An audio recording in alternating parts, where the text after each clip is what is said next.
great, like you go up the lineage, and he like rode into Idaho on an emu. Like I had never really dealt with evil so up front. I pray that I'm not participating in a mockery of Jesus by singing worship when I don't mean it. God who created the universe, help me pass this English test. And it's like, what even, like, how do I even...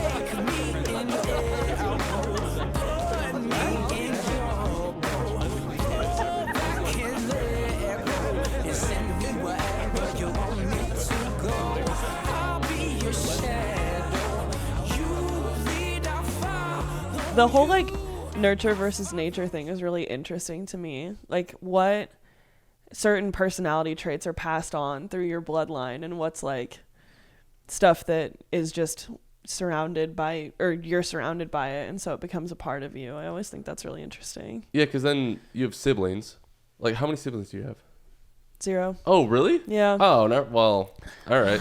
I have 4 siblings and a twin. So twins are probably the best example of that, where even identical twins turn out to be different. Yeah. But there are similarities, right? So I don't know how much genetics it would play. Jeremiah, my twin, I don't know if you guys have met him.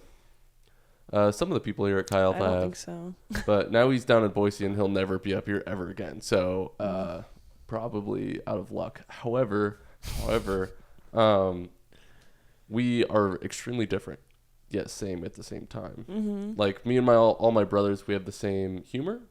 We all have the same curiosity of things.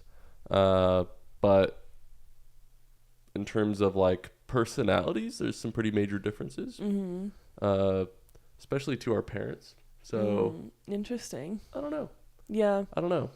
Because then there's the whole looks thing where it's like my brother might as well be adopted, or my twin might as well be adopted, but the rest of us all kind of fall in line with our parents' characteristics. Yeah.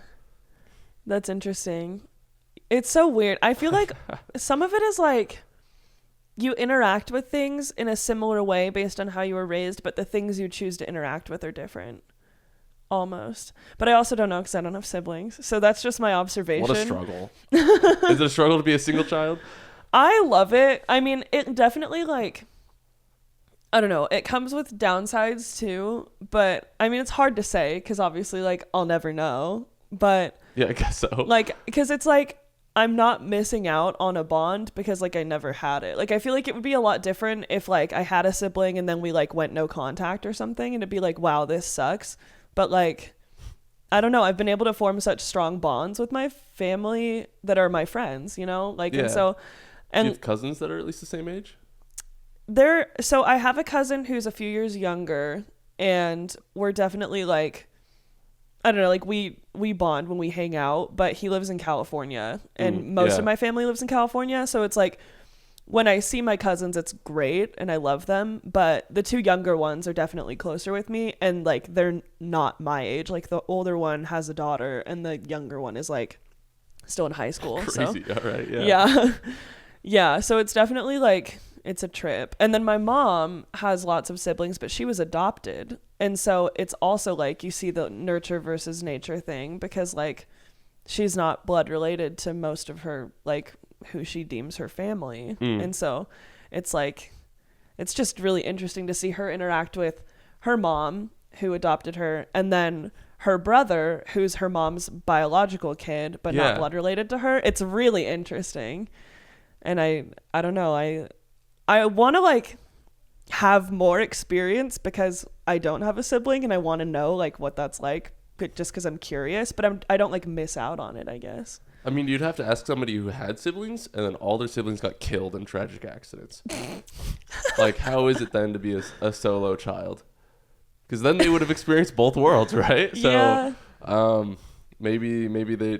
But then again, they would have something to miss, like you're saying. Yeah. So maybe not. Yeah, I don't know. Maybe like someone who had a sibling and you like recorded their experience having a sibling and like their thoughts on it. And then they like went into a coma. And then when they got out of the coma, they didn't remember anything. And you told them like, you're an only child. And then they like live with their parents and have to like establish a different relationship with their parents as their only child. Yeah. I mean, I'm even another part removed from where you're at being a single child because I'm a twin. Yeah. So not only do I have siblings, but I'm a twin. Yeah. And it's like I our 19th birthday, Jeremiah was on the other side of the country for a 6-month stint going through basic training for joining the Army. And that was the longest that we've ever been a part at that point in our entire lives. And it went over our birthday. Yeah. And that 19th birthday, I gotta say, I was excited up to it to be like, I get my first birthday alone, yay! It was the worst birthday ever. My brother wasn't there. Like it wasn't the same. It really wasn't. Maybe as a solo child, you really like all the attention, but sharing it with my brother was definitely what made it fun. You know, like sitting there awkwardly as the family sings happy birthday. You know, I'm not doing it alone. There's I got my brother right there also feeling super embarrassed. Yeah, that's it made it good. just that less awkward, if that makes sense. Yeah, so then not only that, but he was telling me in basic training, he wrote us a letter, and then he was telling us about it when he got back. But on our birthday, apparently he had a gigantic cyst in his armpit. Oh. And it was building up, and he didn't want the Army to delay his graduation. Or whatever it was, right? They would have to like take him out for medical stuff and things. Yeah. So he just kind of dealt with it till it was really bad. That's crazy. And then so our birthday, for some sort of ceremony or something like that, or some sort of progress mark, he and his sergeant or drill sergeant, I think, were somewhere yonder in a bathroom, and his drill sergeant was just digging in, like with a scalpel and everything, into his armpit to pull out the cysts. Ooh. So as I'm just feeling lonely, he's like dying. That's crazy. It's pretty funny. Wow, that's wild. My twin senses did not tingle that day. Yeah, I was gonna say, did your armpit like feel a little weird on your birthday? No, I turned it off. Yeah, you guys want to ask him a question? Oh my gosh, what kind of a question? Like, I don't know, any question. You can ask me and I'll ask him, and then I'll get the response back. Okay. Yeah. He's older, right? No. Oh, he's younger. You're the older one? I'm older by a minute, even though he's bigger and stronger and handsomer. So he's the youngest then? Yeah, he is. Yeah, he's the baby of the family. Okay, interesting. I escaped that by a minute. That's funny. Because I wonder what the dynamic is like, because I know some twins who have a younger sister and an older sister, and they're fraternal twins. It's a girl and a boy. And their dynamic was like heavily influenced, in my opinion, by them being the middle children. And so I wonder what it's like. Like, I don't know if he has any thoughts on whether you guys both, and you can answer this too, felt like the youngest, or if you just felt like the twins and there was no like younger versus older dichotomy in your family. We definitely felt like the youngest as well, because our 3 older siblings are 9, 8, and 6 years older than us. So my dad had a vasectomy because they didn't want any more kids. And then 6 years later, the surgery undone itself, and they had twins. I don't know if you guys can imagine that. They were already not financially sound, and twins coming out. So God was just like, yeah, this is happening. You're having more children. Yeah, you can't do anything about it. They literally had crazy. surgery to stop me from existing. And now here I am paying taxes. That is tough. Would you rather not exist, or exist in the hopes to get into, like, not even, I guess, because the goal's not to get into heaven. Would you rather not exist at all, or exist in the hopes to get to know God, your creator? Definitely existence is better, I think. It's a little more stressful, but our stress is pretty temporary, so. Yeah, comparatively, our stress is for sure temporary. Yeah, relatively to the idea of infinity. Yeah. Dude, what's your testimony? Maybe I shouldn't call you dude. That's bad. That's fine. Okay, cool. I call Riley bro, and then immediately I feel bad every time. Or I'll be like, bruh. And then, like, we were literally just having that conversation that I was like, I probably should stop saying bruh to my boyfriend, but. I feel like some women don't like to be called dude, though.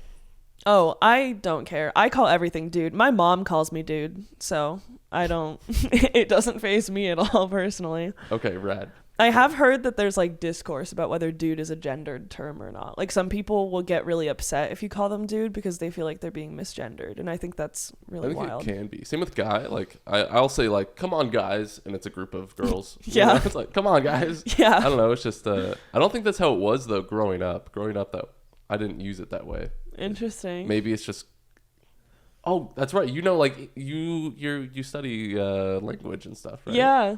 Okay, cool. So you might actually know then how that shifts, like culturally speaking. Yeah. Yeah. I don't know. Do you think guys has made that shift? Even Yes. dudes started out as just a man Mm-hmm. slang term, I think, right? I think so. I mean, I don't know like the exact like etymology of everything, but I definitely think like a lot of words do that, where they'll shift into becoming more like group centric, especially in English, because, or American English, I guess, because we're so focused on efficiency. Like our culture is so fast paced that it's like whatever will get the job done. So if I have to call a group of multiple people, the like males and females, guys, to get the job done, I'm gonna do it. Yeah. It gets the point across. They'll understand. As long as they understand it, then it works out. Yeah. That's pretty cool. Yeah. Do you know any examples of how we've shortened things? I mean, I guess texting shortened a lot of things. Yeah. I definitely think like post-technology era, everything becomes shortened. But I mean, just in a general sense, like, I don't know. I think there's so many times where we generalize things that if you really looked into it, you'd be like, that doesn't make a whole lot of sense. I'm trying to think of a good example of that, though. Is there a language where everything is one syllable? Like every word? Every word is one syllable? Every word is one syllable? That would be wild. We I'm should sure invent that. there are so many linguists that I'm sure someone has been like, I'm going to do that. It's probably like someone got like a C on their like master's linguist thesis for making a language that was one syllable. And it's like the coolest thing to us, but to some like hoity-toity doctor was like, that's terrible. Yeah, you got to be on it. Yeah. Yeah. I don't like... I think that'd be so cool. You need a different noise, though, for every single word, right? Yeah. How many noises can you make with your mouth? Because our entire language is just... There's so many. Think about Vietnamese. Well, yeah, but they also use... They probably have, like...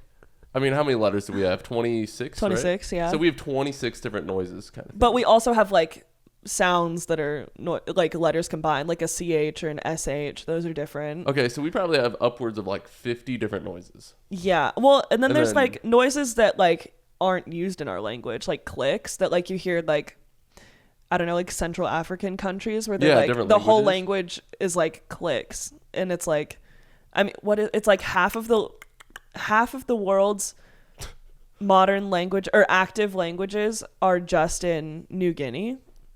I think I just saw that. It's just a country.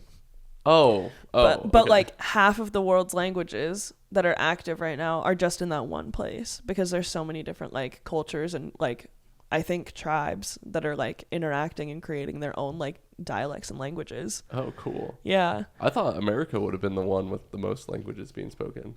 Yeah. But I guess that makes sense.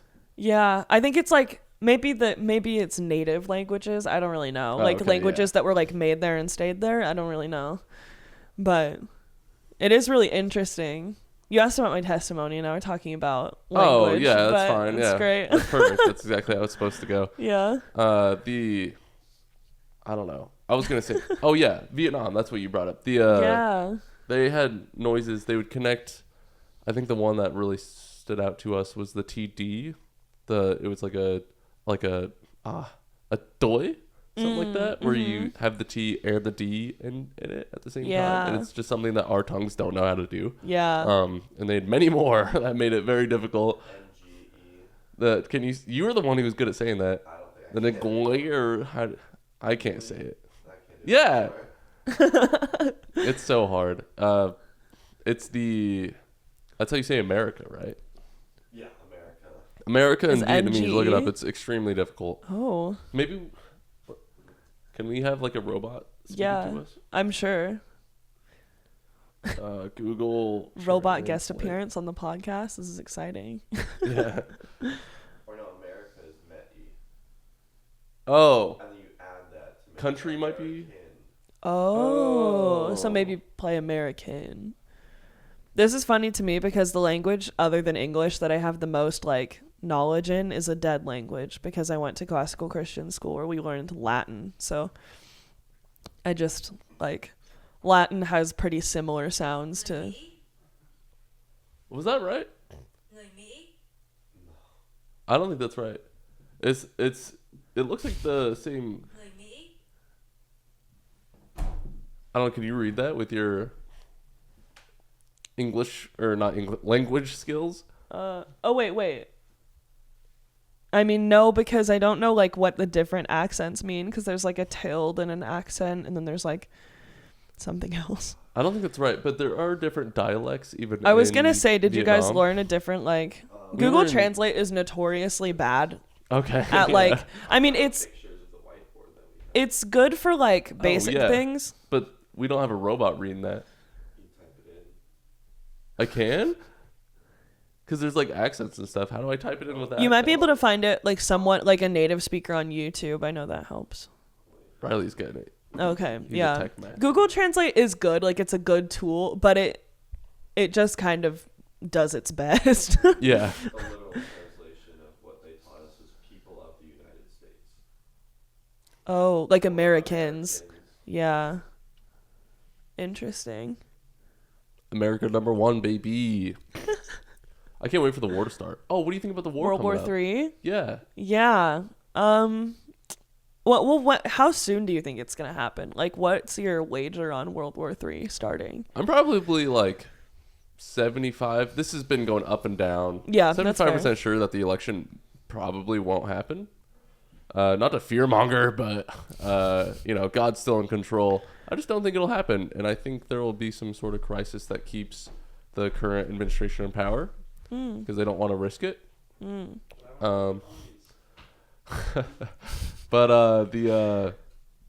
and I think war is probably the perfect thing for that. Especially, here's the thing. So, do you know what the 2030 agenda is?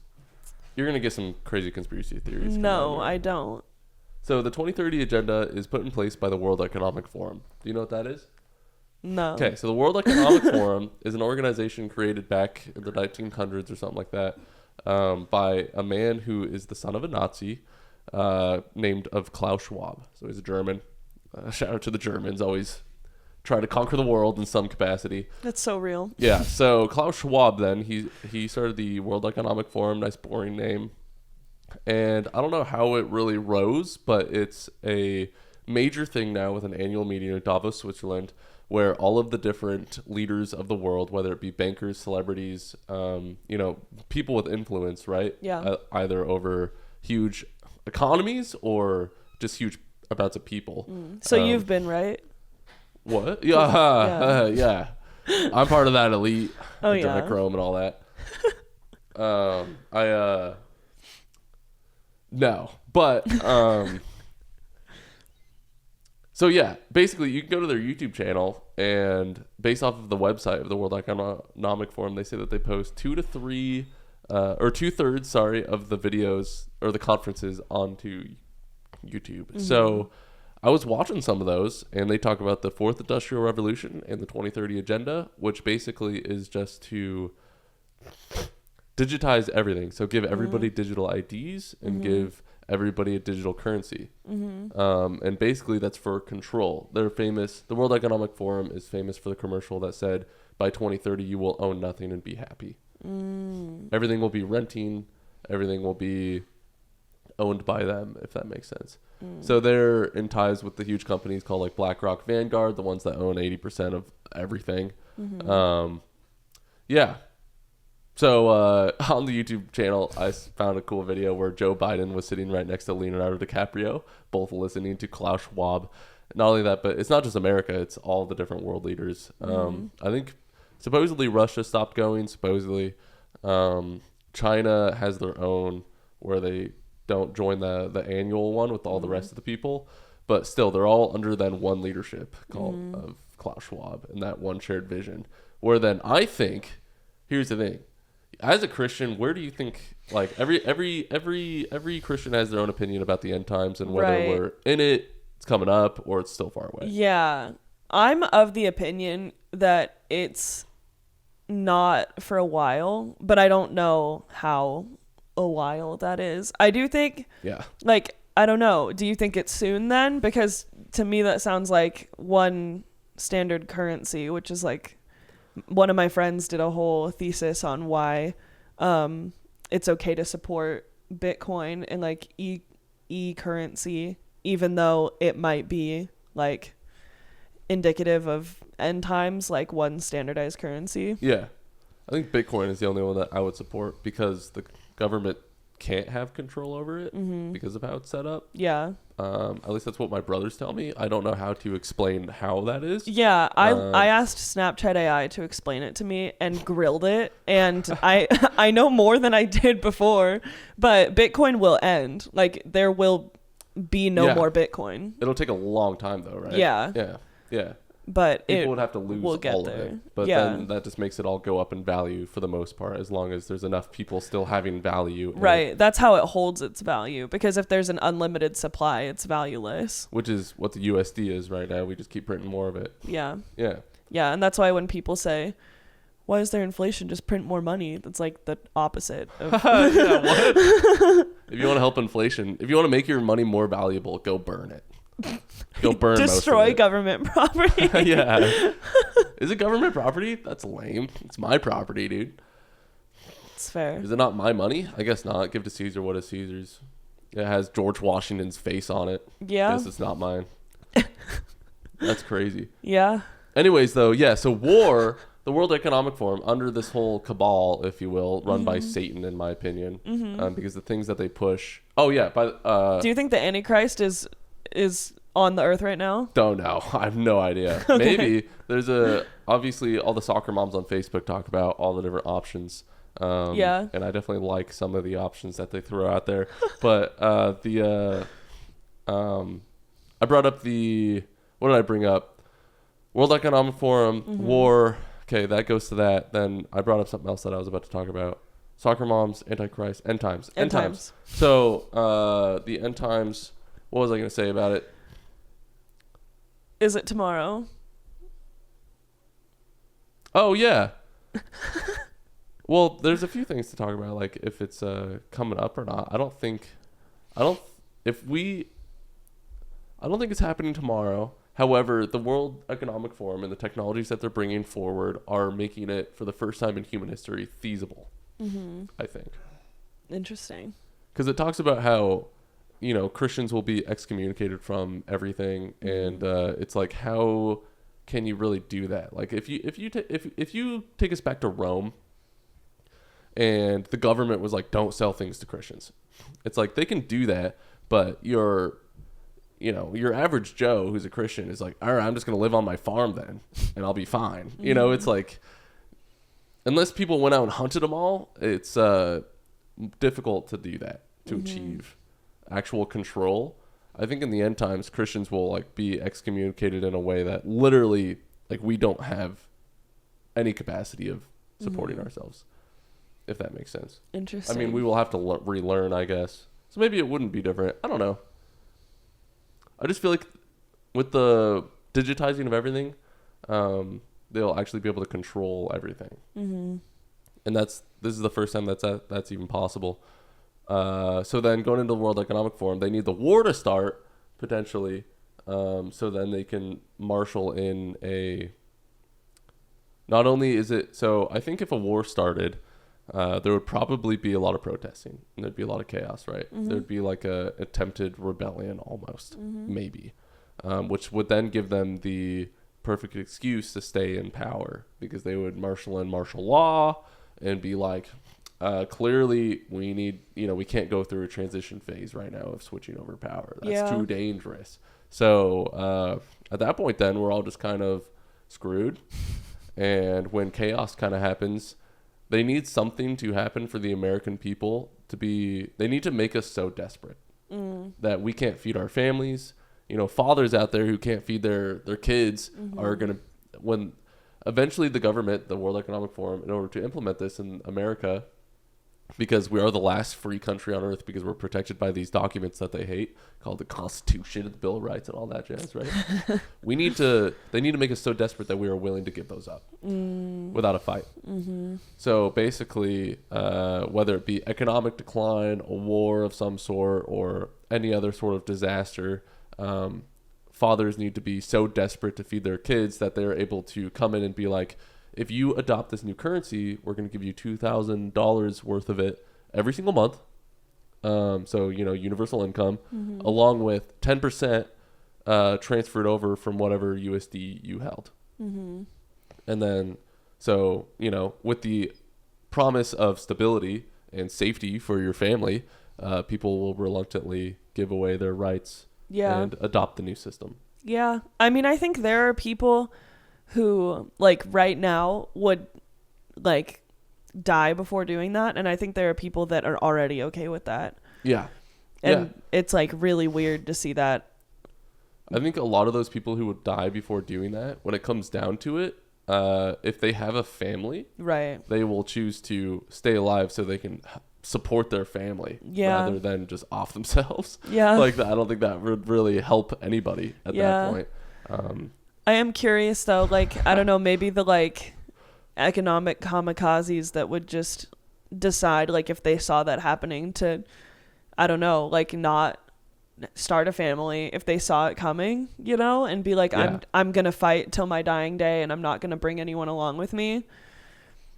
I think that would be really interesting to see. And I don't know. What are you fighting for if you don't have a family? Hopefully just what's right, like what I guess truth so, yeah. is. And I think you have to have, like, a solid foundation to be able to do that. Like, I don't think people who aren't fighting for the truth would be able to do that. Yeah. I think a lot of people do fight for the wrong or for their idea of what truth is, but they're fighting for what they believe truth to be. So it makes sense that they would still have that motivation, I guess. Yeah.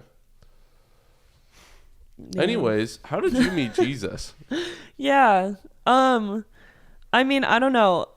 It's kind of not that interesting of a story, but I mean, I'll tell it I'll make it as interesting as I can, because I don't know. Like, I think people are interesting. I feel like the story is not interesting, but the people were. So I'll try to make that interesting. I guess.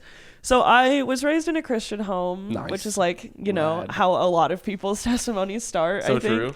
True. Which is so great, because I really do think that, like, how you're raised influences you so much. But I kind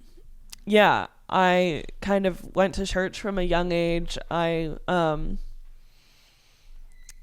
was born in California, but I moved to Southern Idaho when I was 1. So I like think of myself as a native Idahoan, but I don't know. Some native Idahoans have beef with that, because they'll be like, no, my family was here, like, during the, like, when they settled Idaho, so don't even talk to me. And it's like, okay, sorry, my bad. I don't think I've ever met anybody who's been here that long. So there's a guy on the real life worship team who's great, like, you go up the lineage, and he, like, rode into Idaho on an emu. On an emu? It's like an emu or an ostrich, and he has a picture to confirm it of, like, no shot. It's like a really old picture, and it's like black and white and all grainy, and I'm like, that's Photoshop. And he's like, I swear to you, this has been passed down in my family. This is not made up. That's insane. And so, like, I'll never know if he was just messing with all of us, but I'm leaning toward believing him, only because why would you make that up? Like, why would you be like, yes, I'm a native Idahoan, here's proof of my grandpa's emu? Like, I don't know. Anyway. I mean, it's America. How crazy is it that some guy would have an emu just because? Yeah. Can you? The land of the free, baby. I wonder if emus get seasick. Like, I'm assuming there's not native emus. You'd have to bring it over. Yeah, I mean, you just put it in a box and throw some food just in every now and again. It'll survive, right? Yeah. Express shipping an emu. Amazon delivery. My emu's here. No, anyway, so I was raised in Southern Idaho, Boise area. I don't know where your brother lives now, but he lives in... Yeah, so one brother lives in Boise proper, and then another brother lives in Meridian. Okay, I went to school in Meridian. I went to a classical Christian high school. What do you think about Eagle Street?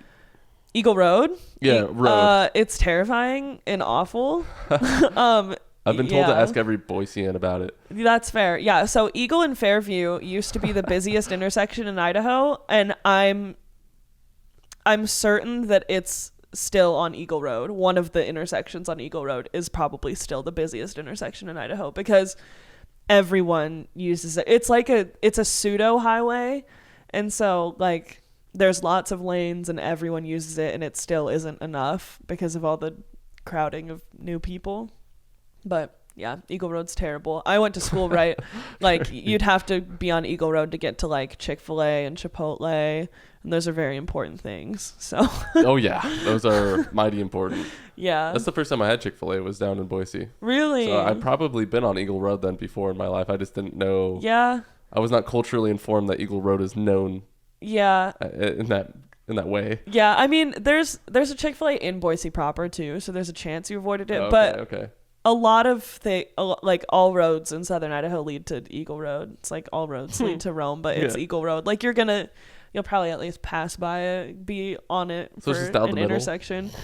It goes through. I think that's there's like the freeway that goes to Boise, and Eagle Road passes over it, I think, or it goes right up to it, and then it comes through Meridian, Eagle. You use it to get to where I live in Star. You use it to get to Cuna, which is past. It's like south. Anyway, Eagle Road it's very long. Okay, rad. Yeah, but it's terrible. But my school was very close to it, and so whenever we wanted to like have a fun lunch, we'd have to, because our lunch period was 20 minutes, and so it was like you have to scurry if you're trying to get Chick-fil-A and be back for class. But yeah, so I went to a classical Christian school 7th through 12th grade, which like it heavily impacted my like experience specifically with doctrine. I think like I don't think that it made me a better Christian, but it made me a better informed Christian, I guess, which therefore, well, I guess it did, because I am a very like reasoned person. Like I really want logic, and so like I'm in my head a lot, and so I think like having faith but then having a school that would give me like concrete like apologetics like really impacted me, and so that was really cool. It also was hard being in that environment, because I mean like it's a weirdly competitive, like everyone is trying to be perfect, because it's like mastering academics but also mastering like what Jesus said, and so it's like you're trying to do your best, and everyone is also doing that, and so there's definitely pressure to like if you didn't get an A, not only did you not master the material, but you like are failing as a Christian, which isn't true, but sometimes that's how it would feel.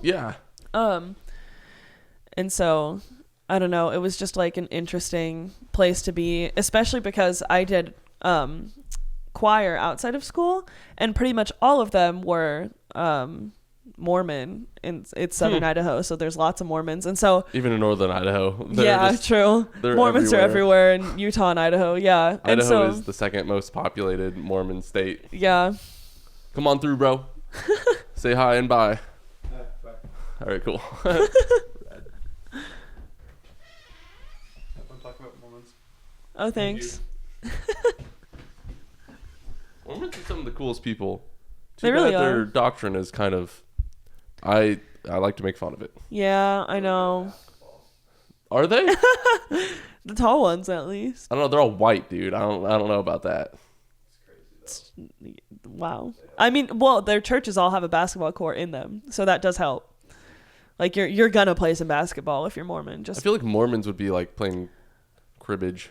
Or I was gonna say like badminton or something. Yeah, badminton. Yeah, like rich white boy kind of games. Lacrosse, you know. Yeah, pretty much all of the choir Mormons did cross country and track. Like they're all runners.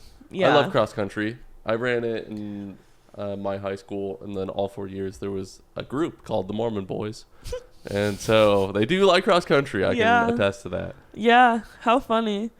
But it was like, I don't know, being around lots of Mormons and being assumed that I was also Mormon because I was in the choir and blonde was like, I don't know. It was just kind of fun to like play devil's advocate sometimes and like, I don't know, like bounce around a Mormon circle. And I had another friend who was also a Christian, and it was just like, I don't know, like everyone assumed we were Mormon. And so like we ended up like in lots of Mormon churches, just like for rehearsals and for tours, and like we listened to the Mormon Tabernacle Choir in the tabernacle, and like it was like really cool, but also like really weird to like go from a strict like classical Christian school where everyone believes the same thing, and then to go to another place where everyone believes the same thing, but it's not that. No, but it's confusing because they're like, Jesus. Mm-hmm. So, yeah. Do you know much about their doctrine?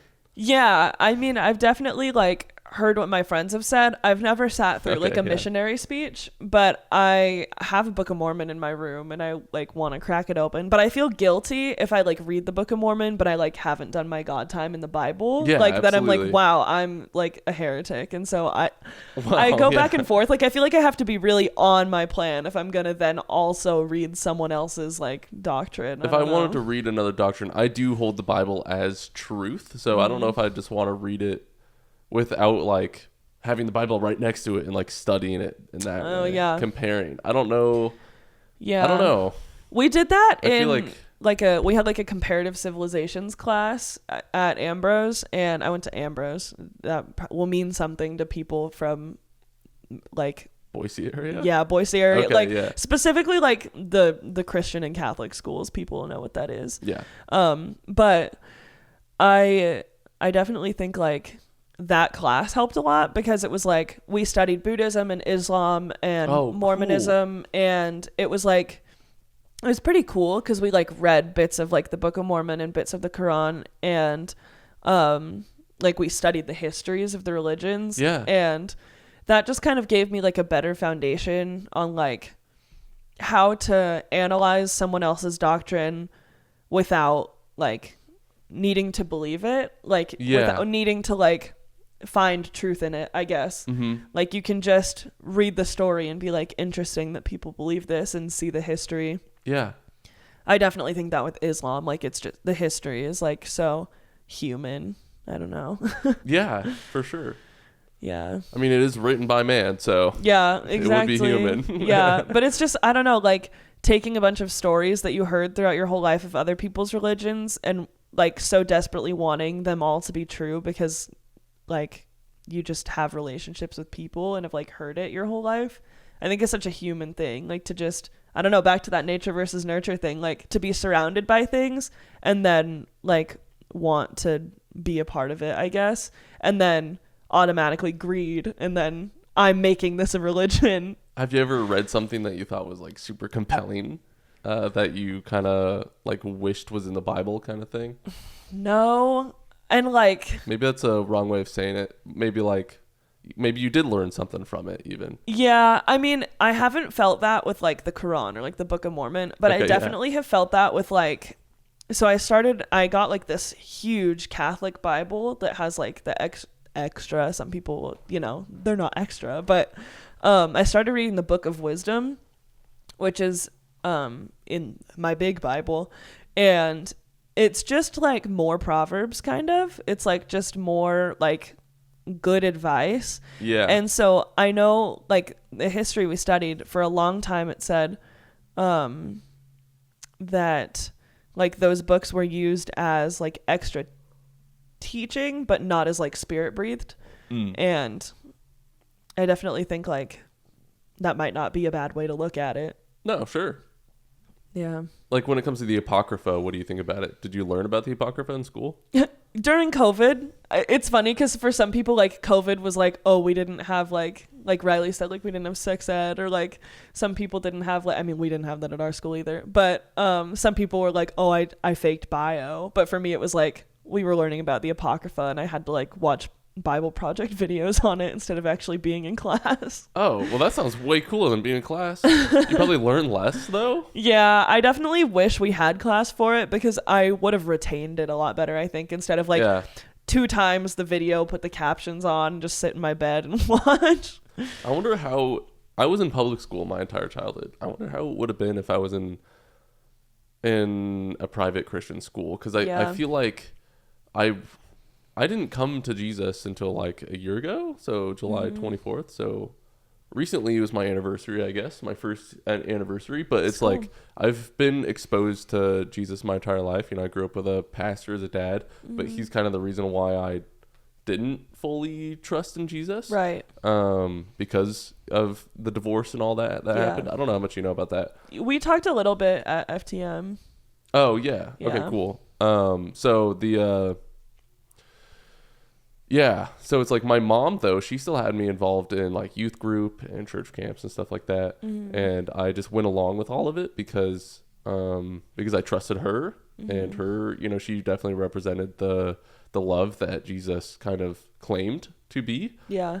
So I never gave up on Christ completely. It was just more I never fully entrusted my life into his hands, if that makes sense, till about a year ago. Yeah. So it's like going through school then, my biggest gripe with school was how useless it felt to me. I'm learning things that I don't care about. I don't want to learn it.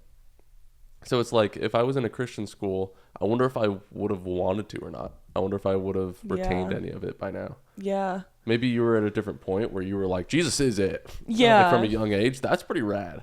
Yeah. I mean, well, going back to my testimony, like I got baptized when I was 12 on my dad's birthday in a kiddie pool in a park. So that was like kind of fun.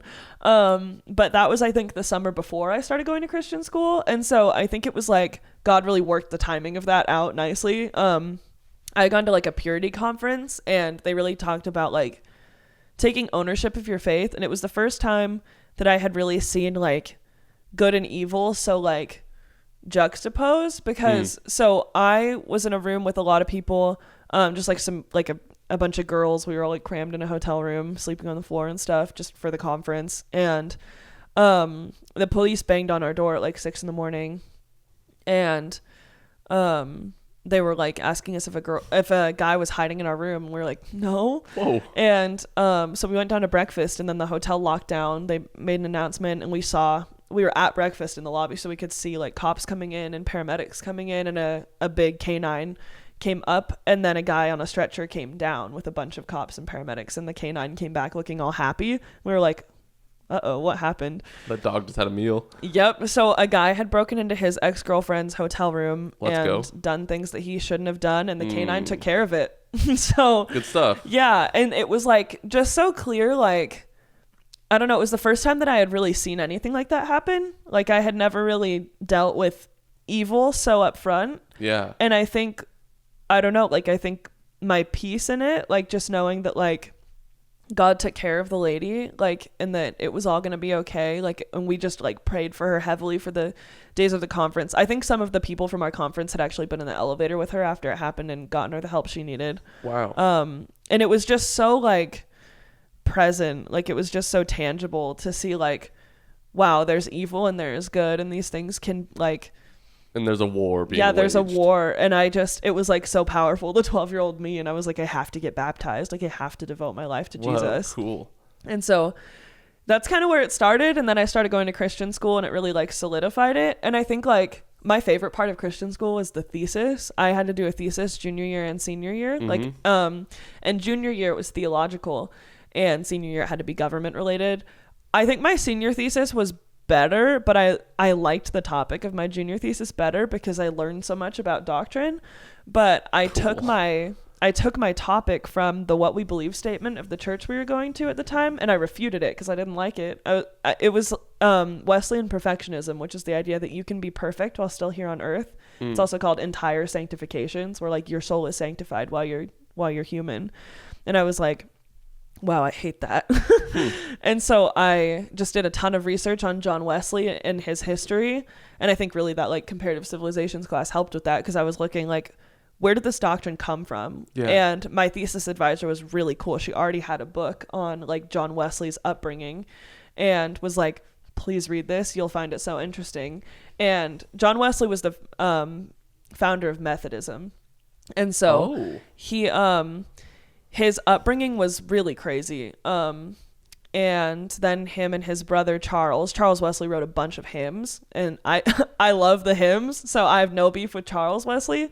But John and Charles were both missionaries to the New World in America. They were from England, and they were missionaries to over here. And John did some controversial things and essentially kind of split off. He had kind of his own beliefs, and he ended up founding Methodism kind of indirectly. Like I don't think he meant to create a denomination, but he kind of just did based on what he was teaching as a pastor.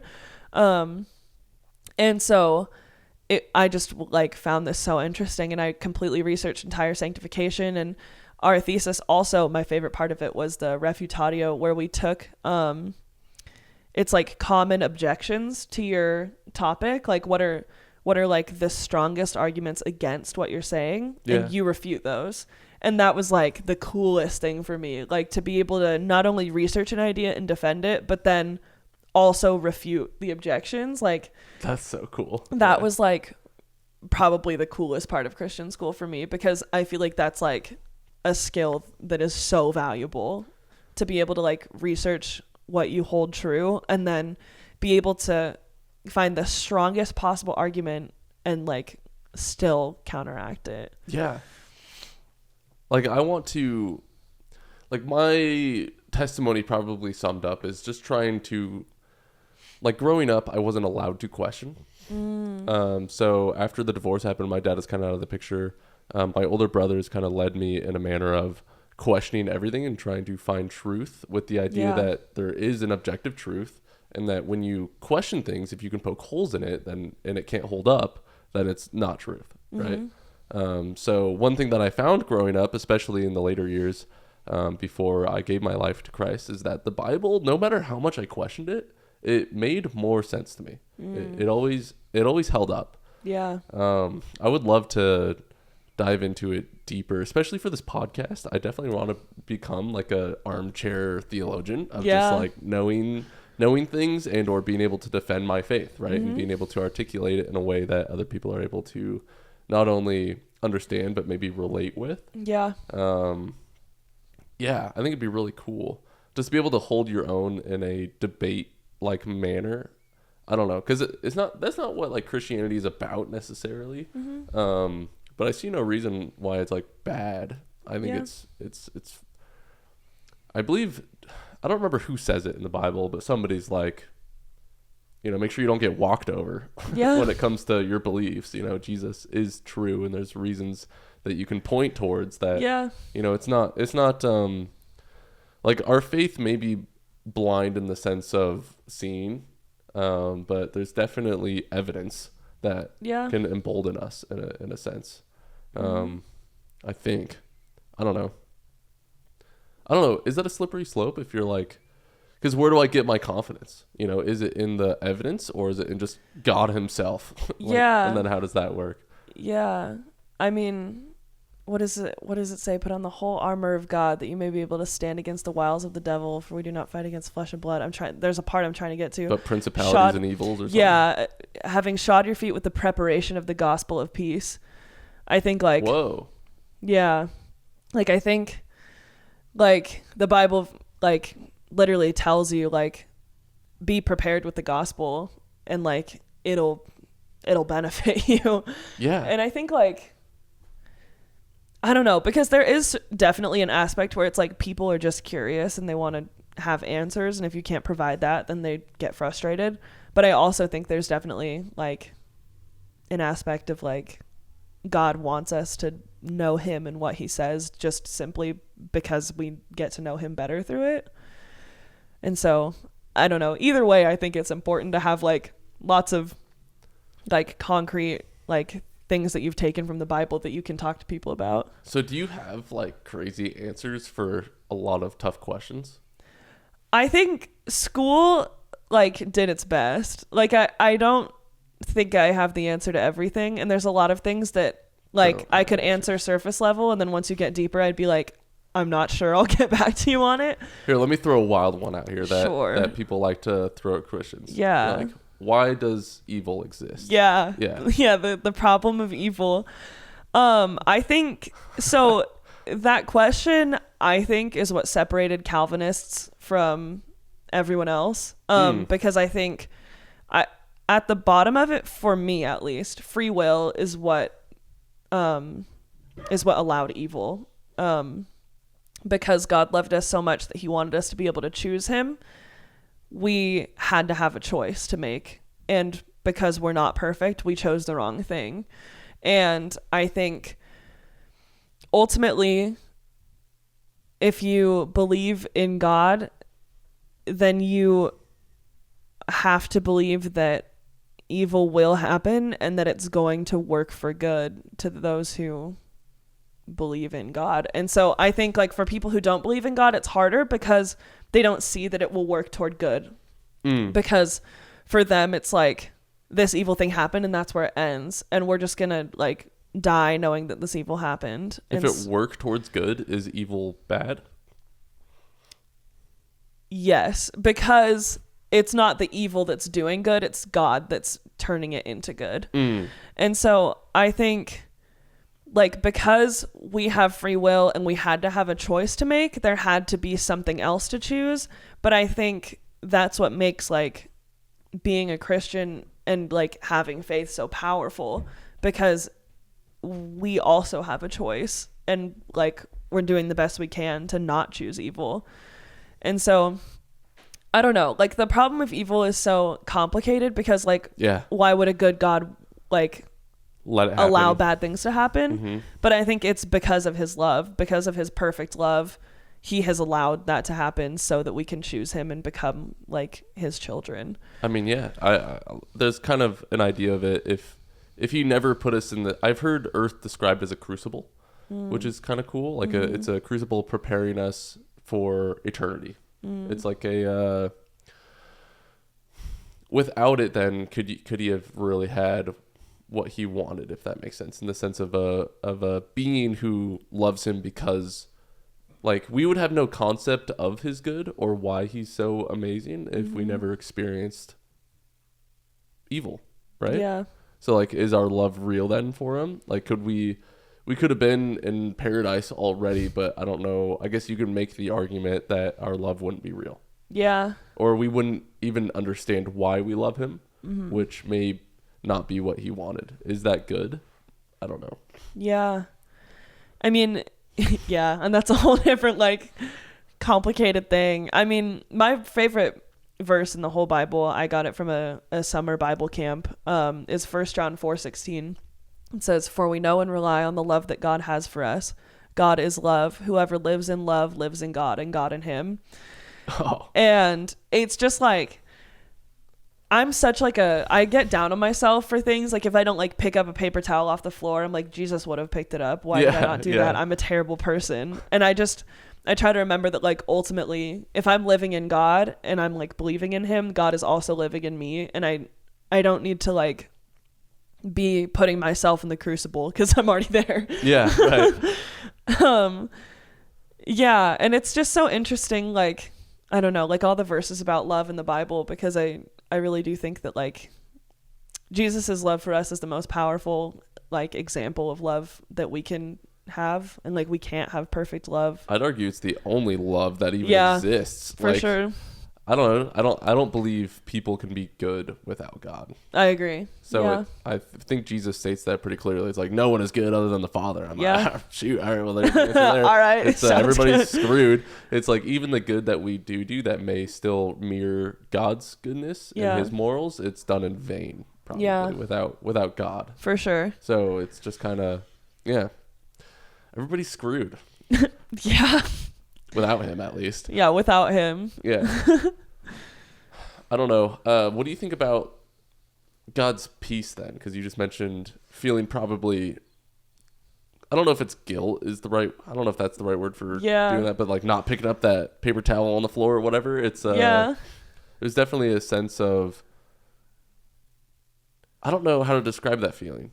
Because it's not necessarily guilt, at least in the moment. Yeah. But even guilt and shame, how do you think that then attributes to the peace that he promises us? Yeah, that's a great question. Because I do like a women's Bible study with a bunch of girls who go to the same church as me. And we were just having this conversation about like guilt and shame. Oh, nice. And one of the girls straight up said, and I love her to death, she said, "I don't think I feel shame." She was like, "I will feel guilty if I did something bad, but like I don't continue. I move on." And I was like, that's great. I wish. But I think it's so fun. We're singing this song. Riley's been subjected to it a lot already, but we're singing this song at Real Life. It says it's like, "So why would I make a bed in my shame when a fountain of grace is running my way?" And I just love that verse, and I keep listening to it because it's just like, I think I really do feel shame a lot for just random things. Like I feel like I dwell in my sin a lot, like, and I just like will overthink it. Yeah. And it's definitely an anxiety thing, I think, too. But I just keep listening to that because, like, God's grace and his peace are so real and they're there for a reason. Like, sometimes I feel like, wow, God has so much peace. That's really cool. And I don't think about the fact that, like, he wants that for me. Like, it's not just there. Not only does he want it, but he's like, I'm giving it to you. Just take it, just please. take it. And I'm like, it's right here. Yeah. Yeah. But it really is so great to love a God and be loved by a God who has that, instead of, like, I don't know, because I feel like in a lot of religions, and even in Methodism, which is part of the reason why I didn't like it, it's very like atone for your sin and like keep atoning, you're never done, and like feel the shame. Shame is good. Like it'll just drive you to not do the same thing again. And God's like, please don't do the same thing again. But if you do, I don't want you to live in the shame of it. And I think that's really great. How do you think you can feel that peace? I mean, that's so hard because I think it's situational. Like, sometimes you just need to, like, be in the Word more, be praying more. Yeah. And for some people, they're like, I am in the Word and I am praying and I'm still not feeling it. And, like, that's kind of how I felt. And so I put myself in therapy because I felt like the material was getting in the way of the spiritual. And if I could just let the spiritual be, then it would be so much better. And I was like, well, I'm going to do what I can. And so I've, like, been going to a counselor for anxiety because I didn't want it to be getting in the way of, like, the spiritual peace that God offers. And I think sometimes, like, definitely God can, like, overcome that and he'll just tell the anxiety to go away, and it will. But at a certain point, God also puts people in our lives to help. And so I was like, I'm going to ask God for help and also for people. And I don't know, like I said, I think it's so situational. I think, like, I don't know, peace is such an interesting concept. Like, I always pray peace over Chi Alpha. Like, every Wednesday night when I do worship, I always, like, pray that God would, like, just come over everyone in peace, because the world is so crazy. And, like, I think worship should be a place where that craziness can go away. Tell me more about the Methodists. I really want to do a study and learn about all the different denominations. Yeah. Because growing up, you're heading out, Riley? All right, bro. Goodbye. Don't crash my car. Bye. Denominations. So I've been really wanting to learn different denominations, especially ever since I moved down here and joined Chi Alpha. I've been exposed to a different denomination. So many. I think I've just grown up as non-denominational. Yeah. So I've never really been exposed to the ideas of understanding doctrine, I guess, in a more deeper sense. Yeah. I feel like non-denominational kind of tends to try and stay away from it, especially in the lessons. At least the controversial ones or different interpretations even of the text, or I don't know if that's even true. Probably some denominations aren't necessarily doctrinally different, just rather different in what they focus on. Maybe. Yeah. I don't know. I want to figure it out. But like the Pentecostal stuff and things is what I've been exposed to here at Chi Alpha, I feel like. Yeah. Even though I've heard that Assemblies of God is kind of an offshoot of Pentecostalness. Yeah. It's definitely charismatic. Yeah. Yeah, for sure. I don't know the differences though, and I don't know. Yeah. I don't know. It's just kind of, it's bred a curiosity inside of me since I've been exposed to now a different. It's different. It's different yet the same. Yeah, I think there are definitely, like you said, like times where denominations will just like heavily focus on something versus something else, and I also think there are definitely denominations where there is different doctrine. And as for Methodism, like my study was mainly in the history of it. So like the United Methodist Church or like the modern Methodists, because there's two. There's like the United Methodist Church, and then there's like just regular Methodist churches. But like I'm not sure honestly like where that ended up now, other than like I don't know, I'd have to go back to my thesis, but there's a certain amount of percentage. There's a certain percentage of Methodist churches in the United States that preach Wesleyan perfectionism, which is that like entire sanctification thing. Other than that, like I have the twins I was talking about are Seventh-day Adventist, and they believe some things that like I had never heard before. But I still believe they're saved and going to heaven. And yeah, and like Chi Alpha really emphasizes the like gifts of the Holy Spirit, but I don't, which is very Pentecostally. Yeah, and I think there are a lot of churches that believe in it but don't preach as heavily on it, and there are some churches that believe that the gifts are inactive and that people don't speak in tongues anymore. So I don't know, I think it just depends, kind of. None of those are really salvation issues. No. You know, I think that's the salvation stuff is probably more the bigger, it's like Protestantism, Catholicism, and Eastern Orthodox, right? Yes. So that's where the differences between those three lie, is, I think, at least. Yeah. Maybe not. I don't know. I want to know more about the Orthodox Church and like about Coptic Christianity and stuff like that. Like I would love to go back to like the OG stuff and figure out like. I could be super wrong, but the only thing I know about it, or maybe I'm not very confident in this. So maybe I shouldn't say no. The only thing I think I might maybe know is that it's basically just Catholicism, but without the Pope structure. Yeah. I mean, because their like head of the church is... It's not like a Pope-like it's figure, like an though, archbishop or like an emperor or something who's like dead and continues to like be dead, and that's like who their head of the church is, but they're dead. I think. Oh. That's some kind of Orthodox. I'm not sure if it's like Russian Orthodox or if it's like Eastern Orthodox or what, but I know that's like... I thought it was all one big thing. Maybe not. Yeah, I don't know. I don't know. I don't know. Do they even believe in Jesus? I think so. If you call Christians, I think that's probably a Christ in. Yeah. Sure, that's part of the... Yeah. I'm not sure how much Catholicism differs from Christianity salvation-wise, because I think ultimately it is like just proclaiming Jesus, but yeah, I could be wrong on that. But I think Catholicism differs a lot in the way that we talk to Jesus and the way that we atone for sins.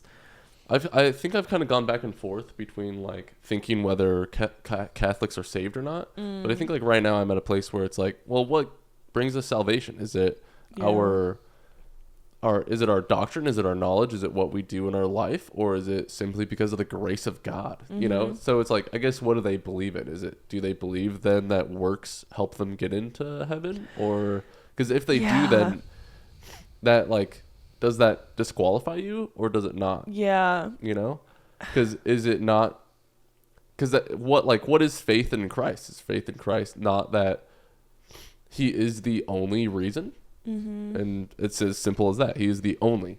Yeah. Right? So anything more than that then disqualifies you. But even as a human, is it even possible to think that way in any given moment? Or is it more just professing it and being like, I don't know. I guess maybe I'm wrong on that. Yeah. That is interesting. So like as a Catholic then, because I've heard that they don't believe that faith is by works, but I think there's more of a focus on it, but I don't know how to explain that. Maybe if you don't know either, shouldn't even be talking. Well, I don't know, but I want to conjecture that maybe like it's more about like, it's not about your salvation, it's about like how you move forward after sin, like how you avoid sin in the future, I guess, maybe. And they take much more tangible, practical steps than like just like praying for like I repent and then kind of moving on. They're like, no, like confess to a priest and like tell them, like talk about it, because the Bible does say like, you know, confess your sins. Yeah. And they just take that very like, you will do this. Yeah, right.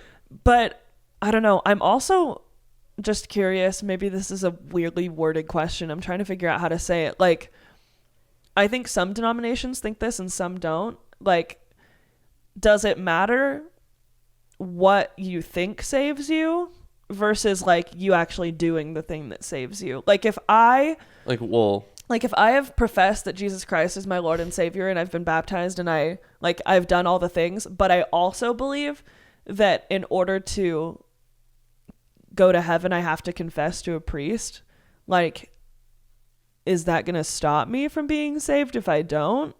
I don't think so.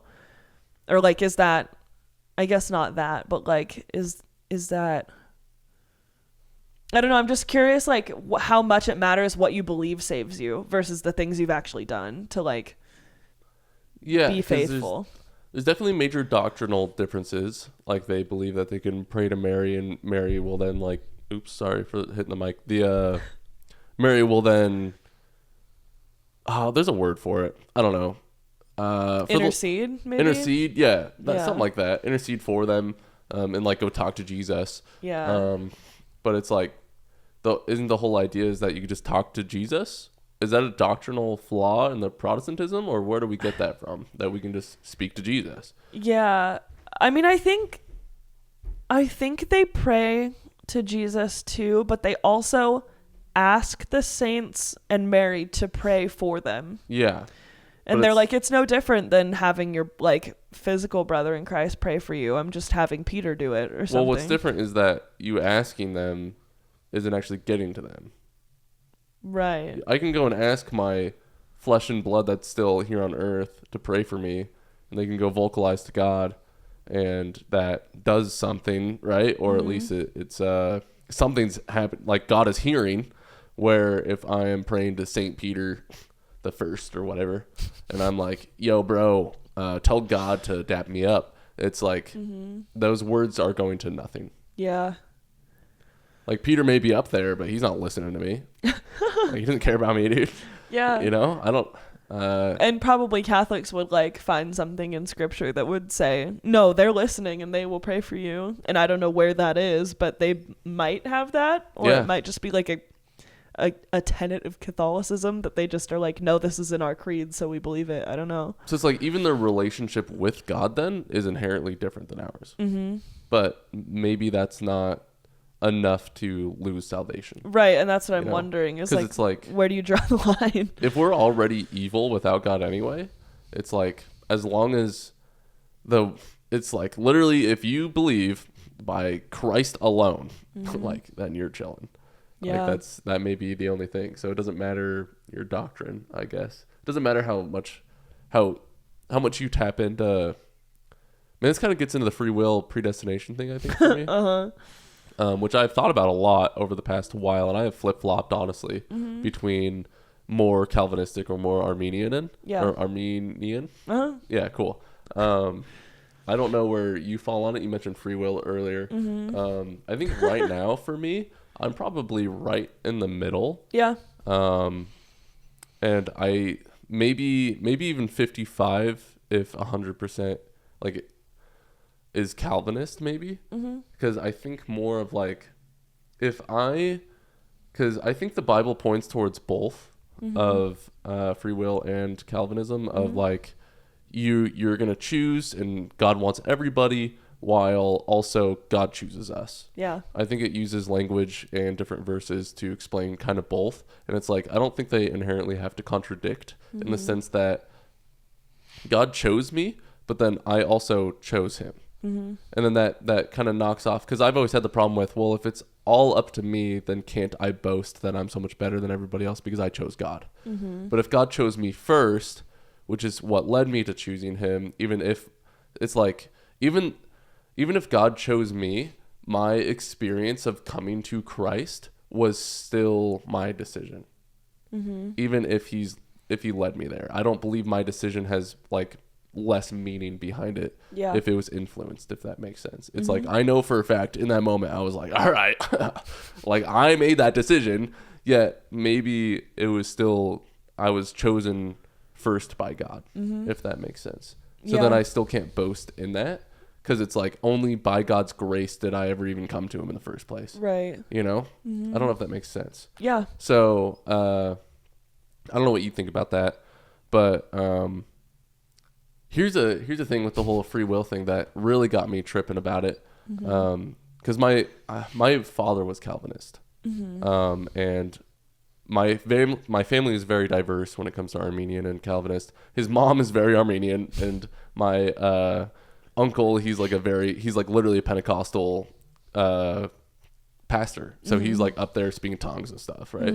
And so it's like I've been exposed to a lot of it, and it doesn't really make sense to me in like the extreme side of, because there's extremes for both, and I think there's pros and cons to both. But like the extreme of Arminianism is like, if you can't,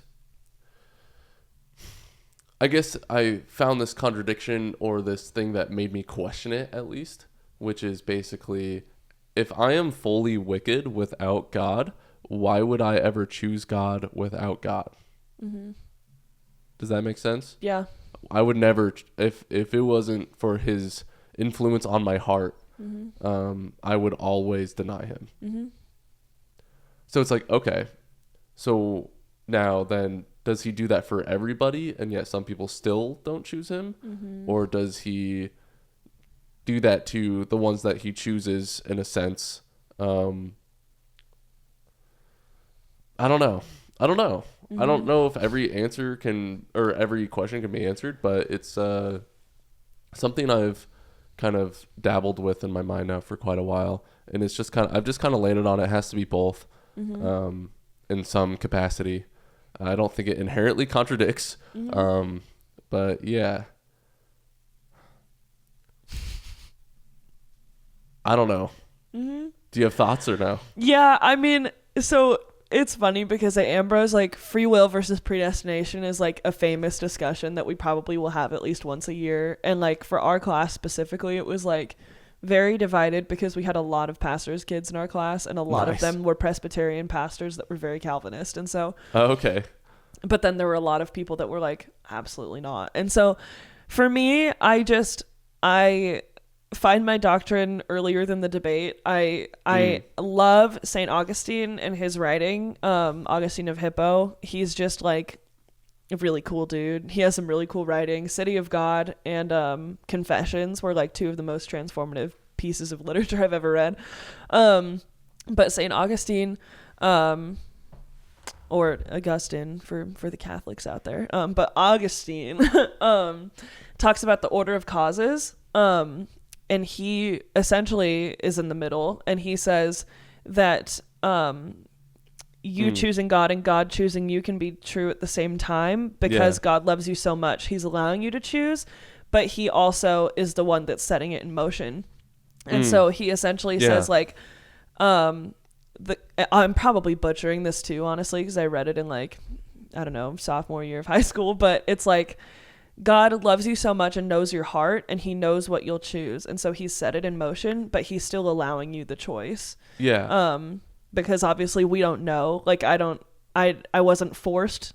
Like, I mean, nothing on earth was like pushing me and like forcing my, like manipulating my brain. It was like, I still, as far as I'm aware, have made a decision. Yeah, right. Exactly. And God knows that, and he knows. And he knew that I would choose him, and so he set it in motion that way. It's like my love is still real, while also him choosing me. Yeah. And so I tend to lean towards kind of the Augustinian order of causes, and it's kind of the predecessor of like people naming it like Calvinism and Arminianism.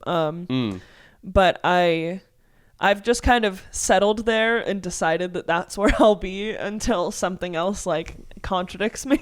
Yeah. But I don't know. Ultimately, like, I've kind of just let that rest and tried to figure other things out. And if I need to come back to it, I will. Do you think you can lose your salvation? That's that's like one of the biggest questions that I like still wrestle with, because like I've heard really compelling arguments for both sides, but what I always said, and people have like easily refuted me, was that like if your salvation can be taken away, or like that if you can lose it, then you were never saved to begin with. Yeah. I agree with that. And I don't know. I like that answer, but I don't know that it's right. I've always tackled it with the idea of like, God promises us peace. And what peace do you have if you can lose it? Not only that, but like if I can lose it, I'm constantly walking on eggshells to not like make God mad at me, or lose it in that sense. I guess it's like, even if you go and denounce it, or like denounce Christ, maybe, but it's like if you have first come to Christ, I don't know how you would ever like turn away in that manner. But Yeah. maybe I just don't relate to it. I don't know. Yeah. But it's like the way God has kind of shown himself to me. It's like, I don't know if I would have ever accepted him into my, I would never have chosen him if I wasn't sure that he was somebody worthy of following in my heart, if that makes sense. So it's like, why would I ever then, it doesn't make sense. I don't know. It doesn't make sense to me. So I've always subscribed to that idea too, where you never had a relationship with him. Yeah. You never truly knew who he was or what he was offering. Not only that, but what peace, I don't know. I think it disrupts that peace. I would be worried about it then. I'd be constantly worried anytime I sin that I need to repent right now, otherwise I lost my salvation. Yeah. It's kind of like that's not what he's saying. That's not the grace and the mercy that he, I don't know. I don't think I subscribe to that. Yeah. But I don't know, like, doctrinally or scripturally how sound that is. Yeah.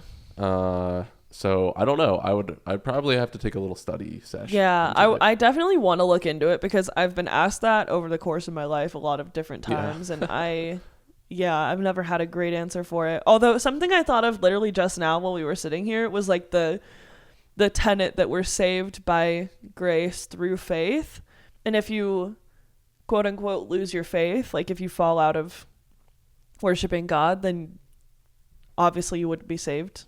And so, well, I think I even fight that too, because it's like there will be times in every believer's life where they go through sense of doubt, and lack of faith, and maybe even long extents of it. Of like, I can disappear for a year and be like, actually, God, I'm gonna go live on my own, and it's like maybe I come back in a year, maybe it's 5 years, and I don't know. It's kind of I don't know if I truly believe that's like the case, because if he chose me the same way I choose him, kind of thing, or if he chose me first, then maybe the free will aspect of it is like when you come to him, or like when you accept him into your heart, or maybe it's even after you do, maybe whether you live by following him or not, but maybe it's still like you're marked in the book of life kind of thing. I don't know how that works. Yeah, well, and I think I really like the idea, and it's not really an idea, but just if you believe in God, you believe that like he works outside of time, like that he is above time. Yeah. And I really like the thought that like he knows what's happening always, the entire timeline of existence. And like he if you're going to have lack of faith, he already knows. And like he is still like choosing you, I guess. Yeah. I mean, when he says, if you call upon my name, you will be saved, or how does that go? I don't want to misquote that. I don't know how to say that. There's a verse where Jesus is just like, just say my name. You're chilling. Yeah. I know what you're talking about. I'm not sure what the exact verbiage is. I'd want to find that, because I don't think it's like plural. I don't think it's like, and make sure you keep saying my name. He's like, if you say my name, like you're good. Like, but you have to say it with your heart. There's definitely a sense of repentance in saying his name and trying to accept him into your life. And when you fully repent like that, I don't see how you could ever. It's like if you ever denounce him after that, you never truly gave yourself to him. Yeah. You never. Like fully, you always had one foot out the door, of like, I still kind of like sin, it's I don't know. Yeah. I don't know if that makes sense. Yeah, no, that definitely made sense. So I definitely struggle with the idea that you can lose your salvation, especially just because I don't want to have to worry about that. Yeah, that's fair. That doesn't sound peaceful at all. That doesn't sound like, God tends to make promises. And he upholds them. If I can't trust in that, then it's kind of like, yeah. It's like, is he really worthy then? Yeah, if I can't trust in him in that manner, I don't know. Yeah, that's true. That did remind me of like the covenant where I think it's with Abraham. Oh, I hope I'm right. It's bad if I'm not. But where God like walks down the middle, and he like essentially says like, I'm gonna uphold my side of the bargain, and in my perfectness I'm like accepting that I know you're not going to uphold your side of the bargain, and I'm still making this covenant with you, right? And I think like ultimately that's kind of where it begins and ends. Like I'm like choosing you and you're choosing me, and I know that you're going to sin and you're going to like have times where you don't choose me, and I'm choosing you anyway. Peter denounced Christ 3 times. Yeah. And yet, where do you think he is? You know, it's Yeah. he's still up there with Christ. You know, it's kind of a I don't know. You know, because then it's like, if you're able to lose salvation, then is it not by your works? If faith is a work, like, I'm not losing my salvation because I have continued to have faith in Christ, right? Mm-hmm. I don't know if that makes sense. Yeah, Or like because I'm of the- saved because of me. Yeah, because of my perfect faith, rather than just by the grace of God alone. Because I called upon Jesus' name and said, I am not worthy, I need you. Yeah. Once at least. I don't know. Yeah, that's interesting. And like if I go die in a car crash after like sinning, which, you know, I do every second, it's kind of and I didn't repent yet. I don't know. I guess because then it's like, what is the guides for losing salvation? It would probably literally just be like denouncing Christ. Yeah. But people get angry.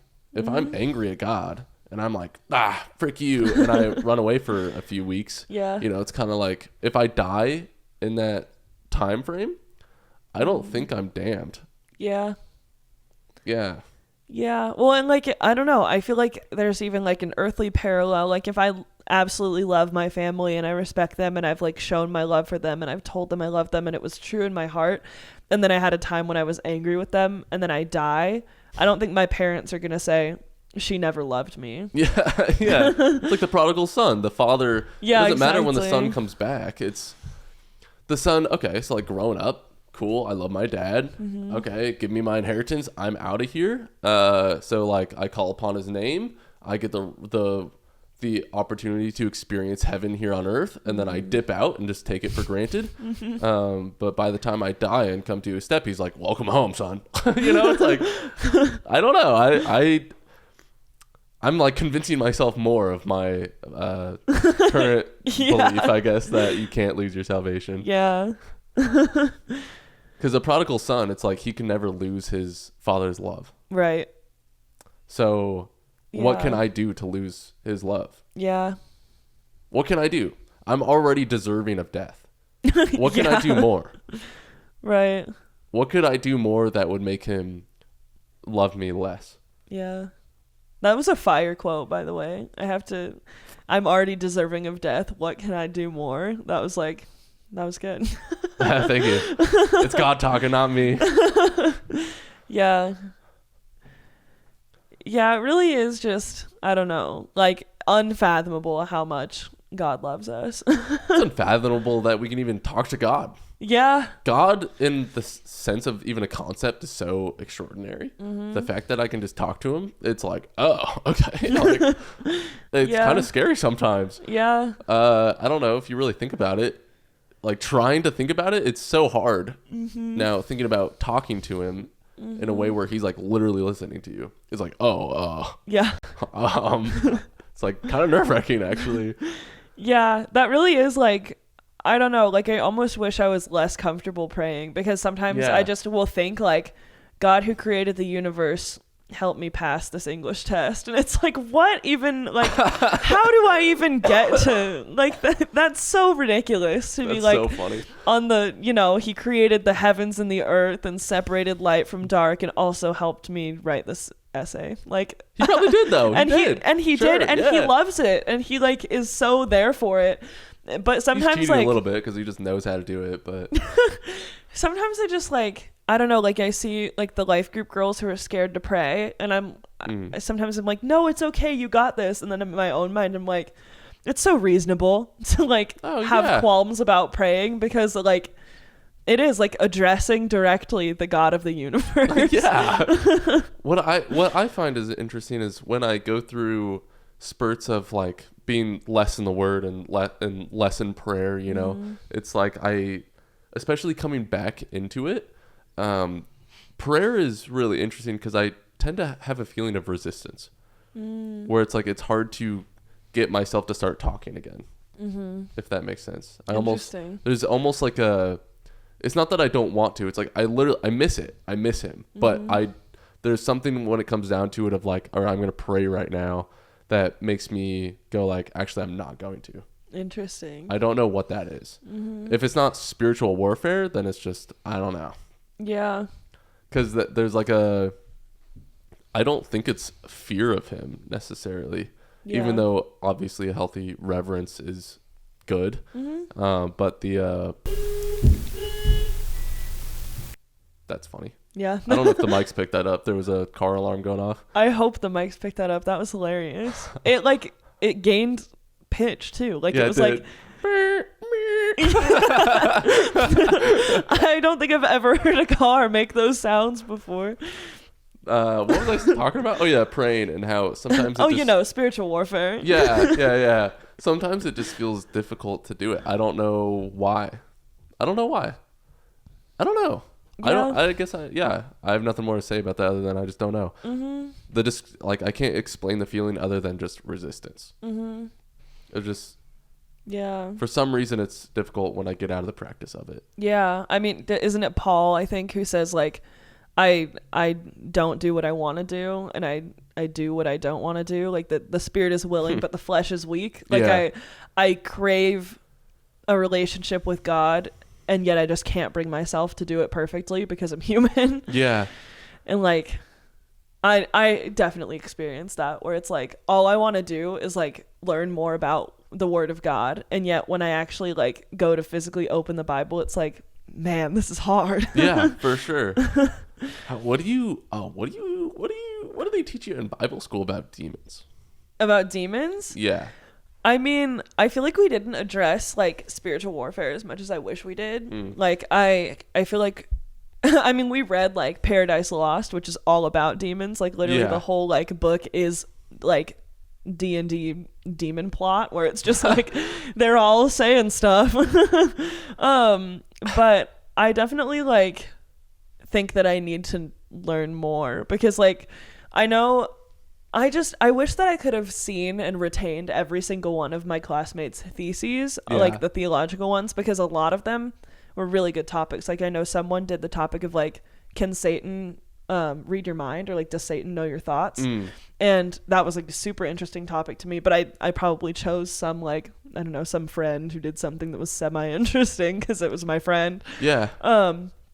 But I don't know. I think it's so interesting how like in America, it feels like the demons are a lot more underground. Yes. And like in other countries, it's like there are exorcisms that are happening physically and you can see them. Yeah, my aunt and uncle, they went on a mission trip to some country in Africa. I forget which one it was, but like there's self-proclaimed witches and warlocks running around. Right. Just actively, openly practicing. Yeah.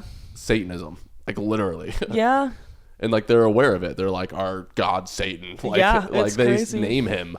Like it's insane. Like it's not, I don't know. I do believe in the wacky of Christianity and the spiritual realm and stuff. Yeah. I guess like for sure. I want to ask you more specific question of like how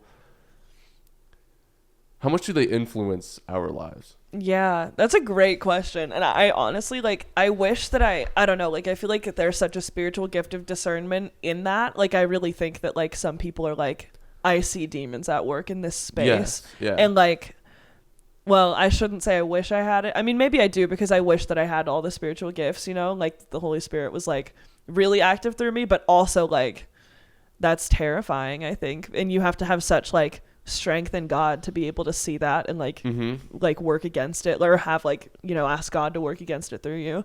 But I so believe that my grandparents have experienced that. So they lived in Northern California in like the redwoods, and cool. They like do not appreciate any like jokes about witches, or like there's like the Roald Dahl book about witches. It's like just the guy who wrote Charlie and the Chocolate Factory wrote a book about witches, and I was reading it and my grandma was like, I need to like talk to you about something. And like there are actual like witches that are like living in the woods, and it's like, huh?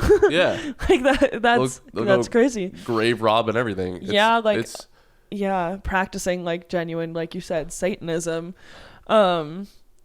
I think that there is a lot of spiritual warfare that goes on that, like, I mean, that verse we were talking about earlier, our fight isn't against flesh and blood, but against principalities and powers and the rulers of darkness. And yeah. And so I think, like, there's a lot going on in the spiritual realm that we will chalk up to, like, I don't know, like, oh, I'm tired, so I'm not going to read the Bible. And sometimes it is just that, but sometimes it's like there's a spiritual battle going on and, like, you have a choice to make. There's a lot of things in which, like, witch culture, if you will, with Satanism and exorcisms and stuff that just kind of makes sense in the sense of their evil and why they do the things they do, especially when it comes to, like, the cultural view of a witch is like they're making a potion with all these evil things, right? And it's like, it's things like that. It's a distortion. It's distorting God's good creation. Yeah. Right. That's all the purpose of it is basically just to like an exorcism. If a demon, like, levitates a body and, like, contorts it, you know, it's like literally to destroy the image of God. That's what they're doing. Yeah. It's kind of like there's a meaning in all of it. For sure. I don't know how real that is, but I see no reason why it can't be. Yeah, I agree. I believe in all that stuff. Yeah. Even like the contorting and all that. It's like, it makes sense why a demon would do that. There's, yeah, I don't know. It's like, I've seen videos of testimonies of people who were Satanists and self-proclaimed witches and stuff, even in Africa. And they talk about how they have groups of them that meet together and do satanic rituals to basically try and send demons over to corrupt a specific, like, Christian cultural leader of some kind. So, like, literally, it's real spiritual warfare. Yeah. And there's people behind it that literally, like, go do stuff to make that spiritual warfare more... They're waging war, like, literally. Yeah. I don't know. It's bonks to me. It's something that I feel like you were saying, how because of the, I guess, I don't know if culture of demons in America is a good way, but rather maybe the strategy that they're employing. It makes it feel much more underground, which makes it much more seemingly silly to believe in. Yeah.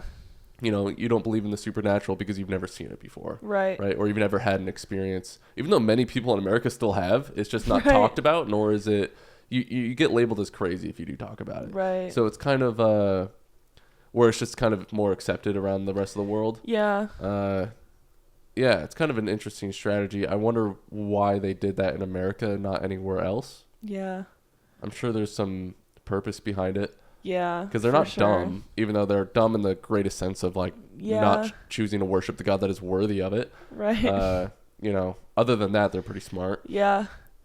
Yeah, I mean, it is so wild. Like, I had a friend who knew a missionary to a country like that, and they were saying that essentially, like, how they practiced Satanism in whatever specific group they were a part of was worship, like singing worship songs to God with, like, in mockery, like their heart wasn't in it, and they had determined that, like, a good way to, like, get at Jesus was to, like, fake sing worship to him. And she, like, I, like, was just so upset by that story. Like, both of us were just so upset that, like, I don't know, especially something like that's something that you do as, like, a you get up on a stage and sing and lead. You lead a worship. Like, that's definitely something that's really close to your heart in terms of what it means to worship. Yeah. And so that was, like, almost scary to me. Like, I was like, I pray that I'm not participating in that. Like, I pray that I'm not participating in a mockery of Jesus by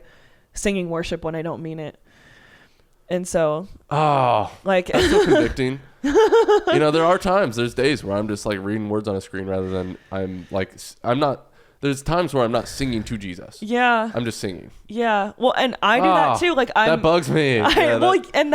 Sometimes I'll come off stage at church and I'll be like, I was performing and not worshiping. And I'm leading a body of believers and my heart wasn't in it. And it's like, wow, that really sucks.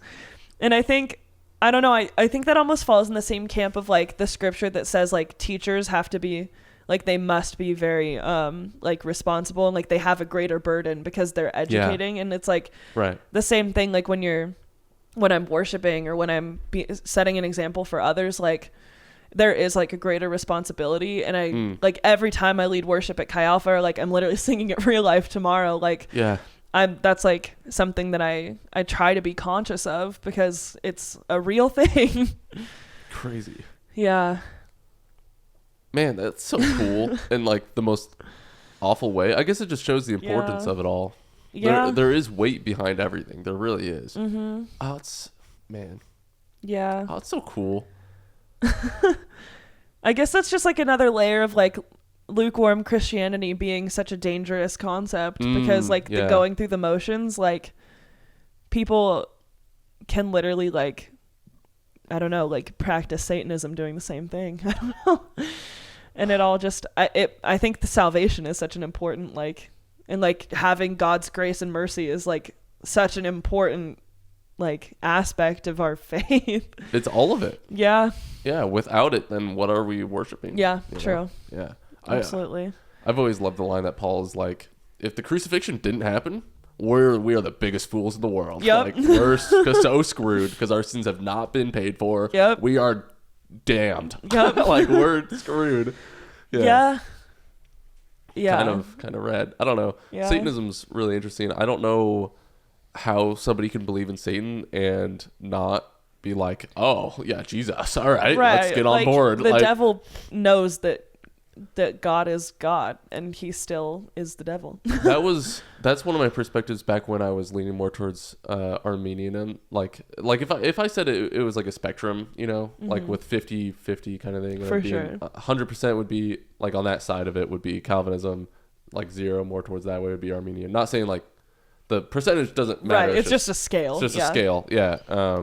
It's like if I was more 30% on that spectrum, if you will, it was probably more because if Lucifer stood before the Almighty God and still was like, I'd rather serve self, do humans hold that same capacity to make that choice? Totally. Standing before the Almighty God himself, who is ultimately worthy and yet still choose to deny him? Yeah, I don't know. It's like how... I guess we should still be able to hold that choice, right? But then because of the fall is why we all ultimately don't choose him. Yeah. But maybe it's more of a question because we aren't standing right before him in that same way. But we are, I think. We are, but in a way that you don't really see unless you understand to know his presence. Yeah. Yeah, for sure. Well, and I think it just like, if we believe that God is in control, then he's in control of all of it. Like he was in control of the beginning and he will be forever. Like I don't know, like it didn't start after the fall. Like he was ordaining it before that. He created everything before that. So yeah, I don't know. I don't know either. You want to take a break? Sure. Let's get water. Yeah, it's a good idea. Yeah. Sorry, I did not offer you water. So what kind of jobs do you get with your major?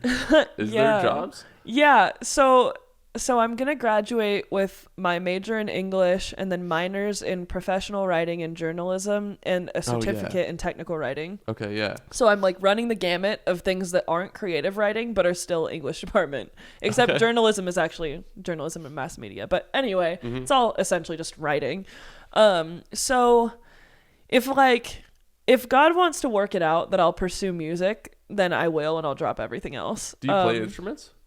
So I'm learning guitar, and I can like pick out things on the keyboard, not very well. I kind of just self-taught, had a keyboard in my room my whole life, and so I would like play my own chords. Cool. The only instrument I can like actually play is the ukulele, which is really easy because it's just like it's just 4 strings and it's real small, so it's easy for my fingers to reach the different frets or whatever. But if I could do that, then I would love to just like perform and like, I don't know, write songs about life and Jesus and my experiences and like be able to share those with people. I think that'd be really awesome. Yeah. But if God wants me to do something with my major, then either I'll probably end up doing some kind of like technical / legal writing. I know like the FAA, the aviation agency, and like lots of government firms are looking for technical writers because there's lots of creative writers who will use different terms for the same thing, and it messes up law. Because it like just creates loopholes in law, because they're like, well, this is technically not the same thing. Yeah. So they need people who can write legislation well. So there's a chance I'd end up doing something like that, or like policies and stuff. There's also, I would personally, if I do anything in writing, would love to do sports journalism, just because I love baseball, and I think it'd be so fun to like, I'd get these like emails from this Dodgers broadcaster that just like breaks down like what's going on in the baseball world and in like the Dodger community, and like that's like would be just such a fun job to just like watch Dodger baseball and analyze it. I just think that'd be great. So there's like definitely possibilities for a lot of different things. I could end up doing something in marketing, because I can kind of write my resume into a way that has lots of marketing experience, but we'll see. Cool. All right. And that's Yeah. what you want to do? I guess you mentioned just God's will a few times, which Yeah. is definitely it. Good stuff. Yeah, I mean, like I love writing and editing, and so like I mean, if you could do anything, what would you do? music for sure. Like Oh, definitely, yeah, I would definitely pursue music if I could. When I came to college, I was a music major. I came to U of I on a music scholarship, and then I changed my major. I dropped music because I started to hate it. It started to become a chore and something that I yeah. didn't enjoy. More of a job. And yeah, and that was like dangerous territory for me, because I did not want to lose my love for music. So so I dropped it, and I was like, well, maybe because we were just talking about mock trial during our water break, and I love the law, and I love language of the law. So I was like, well, maybe I'll go to law school and I'll do something pre-law. So I was a criminology major for like a week. And then my advisor in the criminology department said, if you want to go to law school, don't be a criminology major. Do something archival, like history or poli-sci. And I was like, well, my dad is a poli-sci guy, and I would hate that. And I don't really like history all that much. Like, I retain it, but it's not interesting to me. And he was like, well, like, ultimately the most archival thing you could do, like the thing that has to do with books the most, is English. And So true. I was like, okay, fair. And then I just kind of thought about like how much I loved English in high school, and like writing theses, and how much I loved that, and like how my love of the law was so language oriented. And I was like, okay, English actually makes a lot of sense. Yeah, for sure.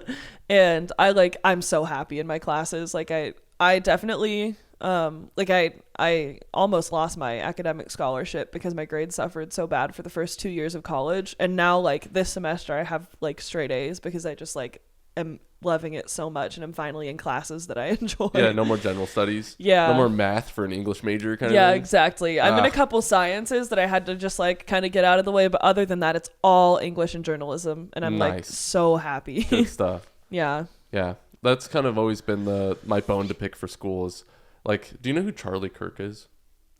That sounds very familiar. He's like a right-wing political... Is he the... Yeah. kinda Yes. like Yes. commentator. Yeah. But he He's talks the one who about does how- like the interviews on college campuses. Yeah. Right? Yeah. Yeah, and he just calls out college students. He kind of... Yeah. He kind of exploits them in a sense, but... Yeah. You know, it's he talks about how college is a scam, but his main point for that is not that it can't be used for furthering somebody's life, but rather it's just all the different general studies, which is the same feeling I had for high school. It's like, why am I even here right now? Yeah. Like, I don't care about this stuff. I don't think I'm gonna ever use it. I think I valued things that I enjoyed, which was like history and English to a degree.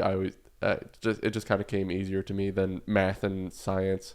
I think science, there probably is definitely some value to it, just to like have everybody have a basic understanding of kind of how God's nature works. Yeah. You know, For sure. But I don't know. It just kind of felt like a waste of my time. In the same way, college, then you're paying to go there, but you have to take specific classes. Maybe you disagree with this, but I think a lot of it is unnecessary.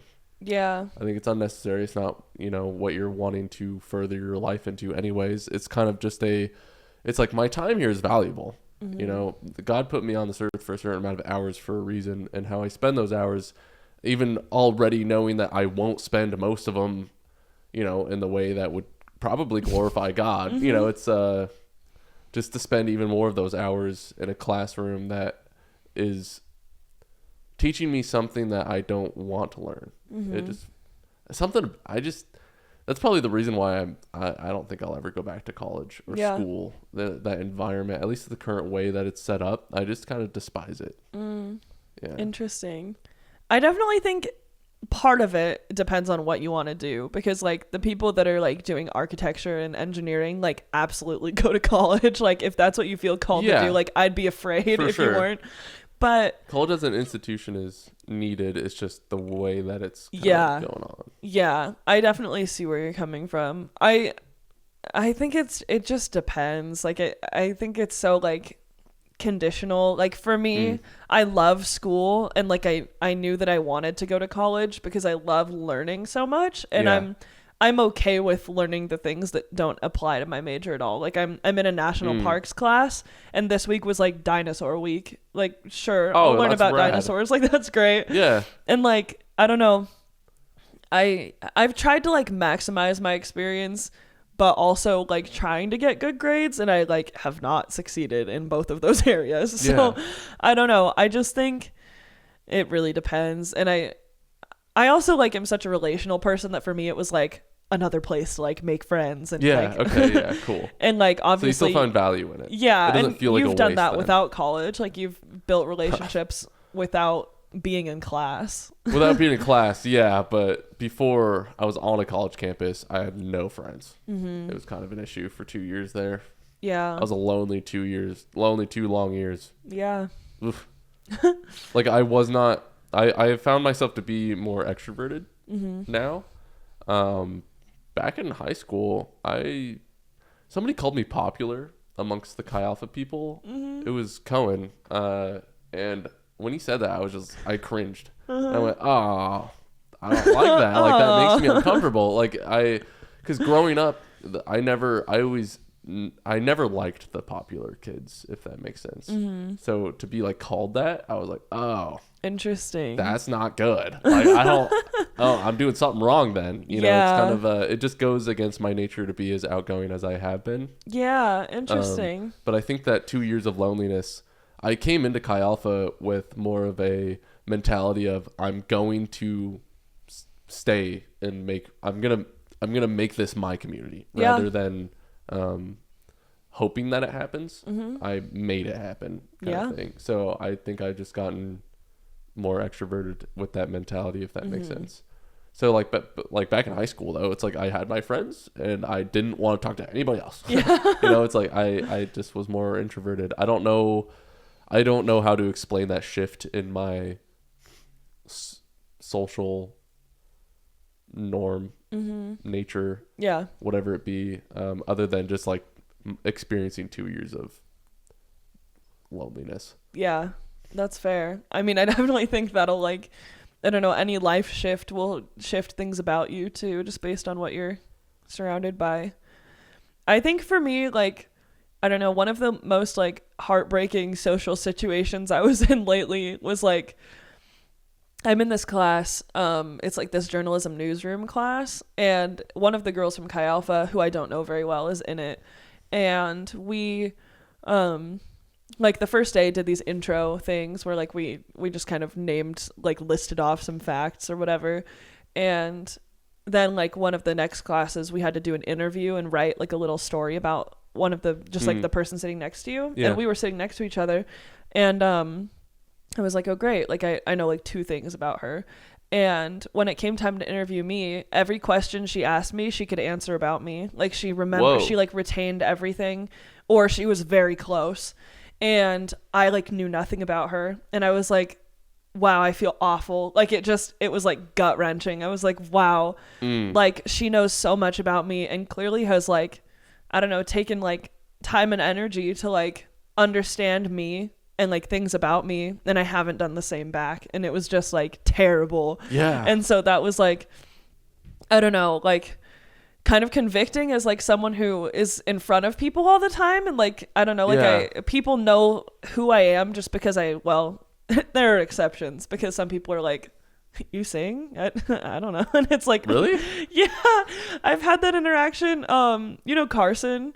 Yeah. Carson like had no idea who I was. He was No like, shot. He was like, "What's What? your name?" And I still am worried that he doesn't know who I am. Because I what? swear I've been introduced to him like 2 or 3 times, and we're just like I cannot for whatever like it doesn't process with him that I sing every week at Chi Alpha. That's funny. I mean, as soon as I showed up to Chi Alpha, you were singing pretty consistently, and Yeah. I always saw you as like I didn't get to know you till the summer, Yeah. but it's like I always saw you as like one of the pillars of Chi Alpha, of the Mm-hmm. community. You know, there's definitely a few people who really stand out as a pillar in my mind. I'm sure those pillars are different in different people's minds. For sure. But you were one of them for sure. Interesting. Even though I didn't get to know you. Yeah. Yeah. So Yeah. I don't know. It's like, could I have answered questions about you? Probably not, but Yeah. it's like you were, I don't know. You were a Yeah. leader in the community. Yeah. I don't know, because of that I feel like I have a responsibility to like get to know people the same, Yeah. like at least to the same level as people know things about me. And I feel like I Yeah. hadn't done that, and it was like, I don't know, eye-opening. It's like, oh, I need to like get to know people in a way that's not so surfacey, because I know names of pretty much everyone, and I realized that's kind of where it started and ended. And maybe like these are the freshmen and these are the people who are about to graduate because I've seen them for longer. Yeah, right. And that's about it. When do you graduate? I'm a junior, so I'll graduate in May of 2026. Crazy. So it'll be like 4 more, like I'll finish the semester and then have 3 more. Hopefully. I'm praying I don't have to spend an extra semester. I fear with my grades that might be the case because of the classes that I have had to retake. But I think because I was going to graduate a semester early, I think I'm right on track now. So Oh, perfect. yeah. Good stuff. Yeah, I think we're good. Okay, good. Yeah, hopefully that doesn't change then. Shoot. Yeah. I mean, it'd be okay. My scholarship is good for 4 years, and any more than that, I'd have to like pay the whole cost of tuition, which would be unfortunate. I mean, yeah, as far as I'm concerned, if you do have to stay for longer, God has a reason for it. For sure. You know, and he'll use you in some way. Yeah. That's Cool. true. I mean, I know Riley wouldn't be upset because he'll be here a year after me anyway. And Kaylin, my like best friend, is doing her master's, and I think Zoe is too, one of my other like closest friends and roommates. So ultimately there are people who would be very happy that I was sticking around. Yeah. But I don't know. In my mind, it's like college is 4 years, and that's where I'm ending it. How old is Riley? Riley is 2 months younger than me. We're both 19, but he's a like year in college below me. I was 17 when I graduated high school, and I started college 17, and so I'm like a little bit ahead of the curve. In my mind, Riley's older. I don't know, like at least 20. I don't know. I don't know if I've ever known how old he was. That's funny. I just started flirting with him as soon as I saw him, so Yeah. that's kind of awkward. I mean, he looked old enough. I mean, when you're Maybe that that's- tall, like you can't really be upset if someone thinks you're older than you are. Yeah. Sorry, Riley. Yeah. That's okay. But yeah, I don't even know, like That's a crazy thing to take out of context, too. it's okay. He was 18 when he came to college, so yeah. it's fine. Okay. Yeah. Good. It was all There was. well and good. It was all legal. Yep. Maybe not in the eyes of God, but in the eyes Yeah. of man. Yeah. Some anyway. Americans. Yeah. American government, I In guess. Thailand. Yeah. Vietnam was so funny when I was over there. They were all making fun of Thailand because Vietnam is extremely traditional. Uh-huh. They're not Christian at all, but they have the they don't like the gays, if you will. Uh-huh. They don't like the LGBTQ. Very And then conservative values. Thailand is known for like, if you go to Thailand, you're gonna be. People are whatever they want to be, and they're what they want to be. Like they are. Like they're. It's crazy there. Apparently, that's like the epicenter. That's so funny. Like Vietnam is to Thailand what like I don't know, like conservative Christians are to San Francisco or something. Yeah, exactly. That's exactly what it is. That's funny. Yeah. I had no idea, but that's good to know. Yeah, so go to Thailand if you want to have a fun time. Interesting. Yeah, if that's what you're into, I guess. Yeah. Crazy. I don't think I'm into women who have wieners, so you know, but you'll find that at Thailand. Yeah. Yeah, I guess I did know that, like that kind of culture, I guess. Riley was making jokes about it. I guess men who have wieners and fake boobs. Because they're not women. But, you know. Yeah. Anyways, what do you think about black people? I don't know. I've been waiting. Yeah. Oh, that's so funny. I love people in general. I don't discriminate. Well, I try not to. If I said I didn't discriminate or I said that I wasn't racist, there would be people that had an issue with that because I'm white, so I'm inherently racist. So true. But if you say you're a bad person, then it makes you a good white. Right. If I say that I'm racist and I'm proud of it, that's a problem. But if I say I'm racist and I'm upset with it, then it's good. I don't understand. Yeah, I think you're onto something there. Yeah, I don't know. I probably am racist I don't know, just because I do see color. Sorry. Sue It's me. so true. I also see color. Like when I see someone who's black, I don't see them as the same skin color as me, but I love them. I love them because I love people. I don't know. Yeah. And they're made in God's image just as much as me. I mean, I've definitely had moments of like where I'll see somebody and it's like I don't think about the skin color for sure. Yeah. I don't think about it. But then there's other times where I definitely do. Really? So, I don't know. Yeah, sure. Interesting. I go, Riley told look, me there's a black guy right there. Wow, that's cool. Oh. And then yeah, that's fair. it's like I don't know. Yeah. I don't know. Riley told me he probably wouldn't be dating me if I was black, and I was trying to think what would happen. I don't think I would date a black woman. And that's not because I'm racist, but it's more of a cultural thing, I think. Interesting. I feel like if Riley was black, I don't know, I'd have to see it. I don't know. I'd have to be in the situation. Well, and like we did have like a good like point, I guess. I don't remember. I think we both kind of just agreed that like we probably just wouldn't have been hanging out in the same circle if one of us was not the same race, because Idaho is Idaho, and so like, true.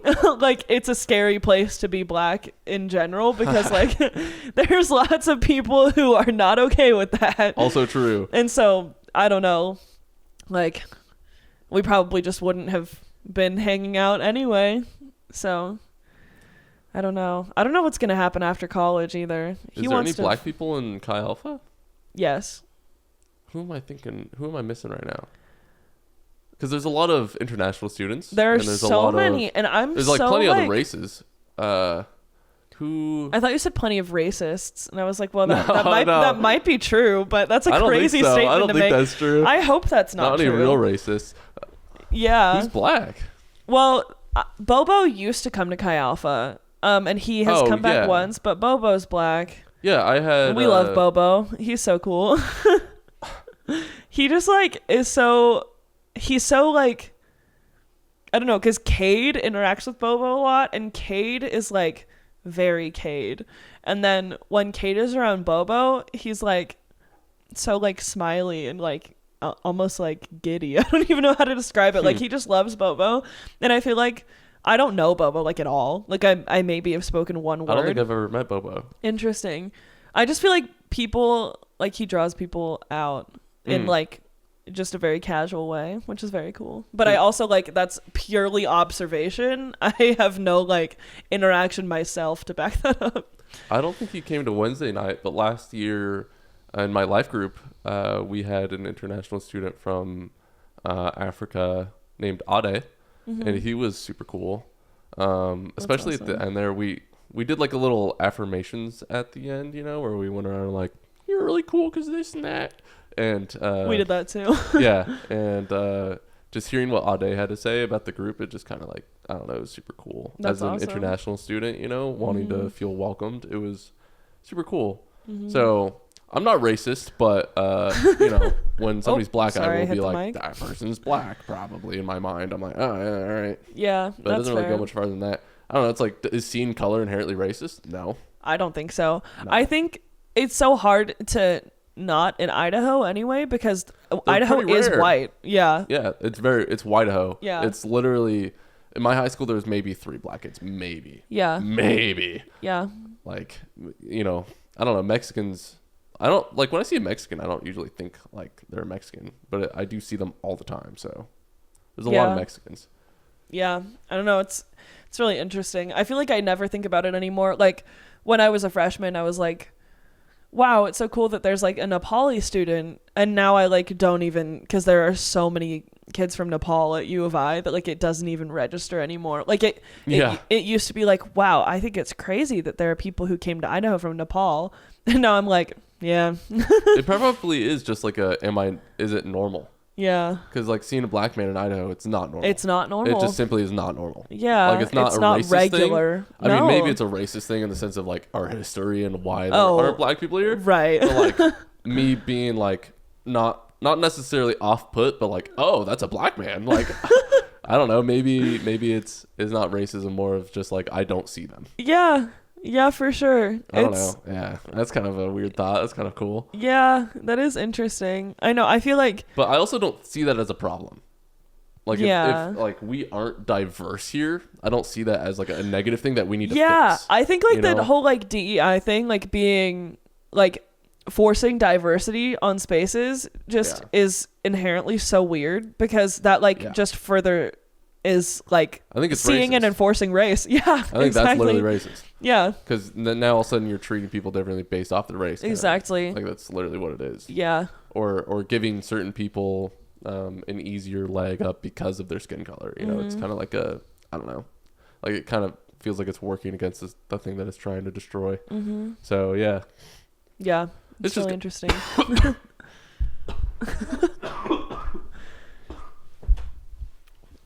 Do you know where you got your cough, or did it just spring upon you?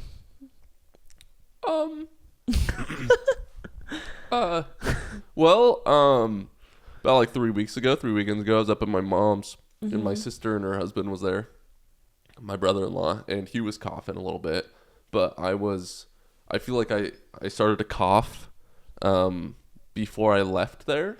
So like the weekend, it was like 2 days, 3 days, something like that. So I don't feel like I got it from him necessarily, because I was feeling something coming on before I went up there. Yeah. But ever since I was around him who was coughing, I started coughing. So I don't know if it was him or not, but that's probably where I got it from. Yeah. Or if not, I have no idea, because I'm around a lot of people now everywhere all the time. So True. It's kind of, it'll happen. Yeah. Yeah, and tis the season, like now that it's cooling off, everyone's gonna get sick, and it just like the cycles of like the head colds that go through Chi Alpha and really just U of I during this season, like it's just, I feel like you have to just expect that if you get a cold, you're gonna get a sickness again, like because things just keep going. Yep. So I got a cold. However, it's been like no scratchy throat, no, or pain in my throat at least, no headache, no anything. It's literally just been a cough, and recently just a little bit of congestion, but that's kind of it. Yeah. Well, that's good that it's not worse. Yeah, that would suck, because then I wouldn't be able to go to things. I don't know if it's contagious or not, but if you start coughing after this, that's probably why. Oh well. My bad. Yeah, because I haven't like restricted myself. There was one day where I was like, I'm out of it, but that was at the very beginning. Yeah, and that was it. Interesting. I feel like coughs last so long compared to other things. Like if I have a stomach bug, it's like, okay, it's not gonna, well, actually sometimes those last a while, but in general, I feel like stomach bugs will go away, and a cough, like I feel like I had a cough for all of 8th grade. Like I swear, right. I don't know, like it's just a weird, like, yep, I'm just coughing forever now. Asher was sick last year from December to when the sun came out. Oh my god. So like, probably until spring sometime, late spring. He was coughing the entire time. Yeah. Yeah, I'd always ask him how he was, and he's like, I couldn't sleep last night. I was coughing away. Like, poor bro was just destroyed the entire year. Yeah, it's terrible. How much do you know Asher? I don't know Asher a ton. I have, like, very routine interactions with Asher. Like, every time it's like, he calls me Madeline and not Maddie, because that's just kind of how he learned calls my Abby name. Abigail, too. Yeah. And I don't know, like, we've had conversations for sure, He but calls me it's Josiah, not Joe. yeah, it's just like it's not ever a deep conversation. Like I don't know him as a person very well, but Yeah. I've seen the basement and I've Yeah, been nice. around him a lot. I just Yeah. like I don't know. I don't know him crazy well, but he's really cool. Yeah, for sure. I think there's a lot of people in Cal Alpha that I'm kind of like that with. Where Yeah. it's like, I don't know. I don't subscribe to the idea that I can have a deep relationship with everybody. I agree. Yeah. You know, it's like, you know, there's definitely a relationship that's a little bit deeper than surface level. Like, you could know their name, that's one step, and then the next step is just knowing a few things about them. And then that's probably like good enough to be in a realm of like trusting them. You know, Yeah. I don't think you need more than that necessarily. Like I would say that I'm friends with them. Yeah. But when it comes to like a deep friendship, it's like I can really only do that with specific people. Interesting. Yeah. I definitely feel like I call everyone my friend because like Well, they are. like they are, at least to me. Maybe they don't see me like that, but I see them like that. Like if you're deeper than an acquaintance at all, then you're my friend. Yeah, right. Yeah. But I agree. I don't know. I also like, I give out trust really easily. I was going to say like, I'm not a very trusting person by nature. So as much as I like am like, I'll call you my friend, like there's definitely things that I like keep like a wall up. And I don't know how much of that is unhealthy and how much of that is just kind of like my personality. I don't know. Yeah. Yeah, I give trust out way too easily. If as soon as I meet you and shake your hand, you give me your name, I'm like, all right. I could tell you everything, and yeah, I'm not going to trauma dump or anything, but like, you know, I think you have my back. Yeah. Even though that's probably not true for most people. I have no idea. Yeah. Interesting. I tend to say a lot of things too. When it comes to like first impressions, I don't know what I do for people because I feel like I just make people uncomfortable a lot of the time with like how, like, I don't do small talk. Yeah. When I do small talk, it's like, how you doing? And then I immediately transition into something insane. You know, I don't really hold back, even if I don't know the person. Yeah. And it's gotten me into some funny situations, but I think most people are, you know, it's just, I don't know. It's fine. I guess I don't know what I'm even saying right now or what my point is, but Yeah. That's good though. I mean, yesterday when I was calling people, when I was locked out of my car, I just was like, they'd be like, hello. And I'd be like, do you know how to break into a car? Like there was no like, how's it going? yeah, right. Like I was just like, I have this question and I need it answered. So I'm just going to get to it. Yeah, sorry I couldn't pick up. I was totally in my bed sleeping. You're and for I was sure like, I'm not fine. answering this right now. Yeah. What's up? That's super fair. So- I called a lot. I mean, Derek, like, for sure, like, let it ring, like, halfway through, like, the cycle, and then hung up on me and didn't text me or, like, anything. And I was like, well, Crazy. that's okay. Like, I don't know. It's not. Ultimately, I just, like, had a locksmith come open my door for $40, and it was like, it kind of sucks, but it's not the worst. Could be a lot more expensive. I may or may not have had a small heart attack though when it happened because you were calling and I'm like, Maddie doesn't call me. What's going on? Oh, no. And it's like 10 o'clock and I'm like, the podcast. I forgot. Oh, I thought you were like knocking at the door, couldn't get Oh in. my And like gosh. I was still in bed. I didn't set anything up. I wasn't ready for it. I didn't think about that at all. It I was just Friday, not Saturday. So Yeah. the amount of relief that went over me, Yeah. even though you were stuck outside of your car and like that's awful. I was No, that's selfishly, fair, I was though. like, oh, okay. Thank Yeah. the Lord that's what's up. No, not- that's fair. Yeah. I had just been on the phone with Abby and we were brainstorming like who are people who may weirdly know something about breaking into cars, and we brainstormed like Dylan Yeah. and you, and we thought like I don't know, we had like a list of several people. Man. And I was like, sure, I'll call Josiah. I would love to know why I was on that list. I mean, What I don't about me even gives off know. the vibes that I could break into a car? I don't know. I just feel like I don't even remember if I was the one who said it or Abby. I feel like we both just kind of agreed. Like, you might know. Just, Yeah, sure. I think it was just a lot of males in our lives who we thought like might know some things. Cool, yeah. I mean, I know something sometimes. Yeah. Yeah. It's kind of what I do best. Yeah. I guess I don't know a lot. I don't know. I just know some things sometimes. Yeah. But not that time. That's okay. Yeah. It worked out. I mean, what ultimately ended up happening was what I assumed would happen from the beginning, and I was just trying to weasel my way out of it. Like, I was just hoping that I wouldn't have to pay money. I was hoping someone could do the same thing, which is like wiggle a Slim Jim in and unlock the door. Did you look it up on YouTube? No, so I know that like the car I drive was for a while like the most stolen vehicle in like the Portland area, I think, or maybe the Redding area, California. I can't remember. But I figured like it's got to be pretty easy to break into my car if it was the most stolen vehicle. Yeah. And so I was like, there's got to be a way, but I like could not figure it out, and none of the research I did was paying off. And I was like, well, I guess I'll just call people. And I knew one of Riley's friends got locked out of his car, and someone just came by and Slim Jimmed it for him and gave it to him. And I was like, why can't I have that luck? Like, why can't there just be a car thief in this parking lot? Like, dang it. Crazy. Yeah. God was like, yeah, sorry, you're $40. Yep. Gone.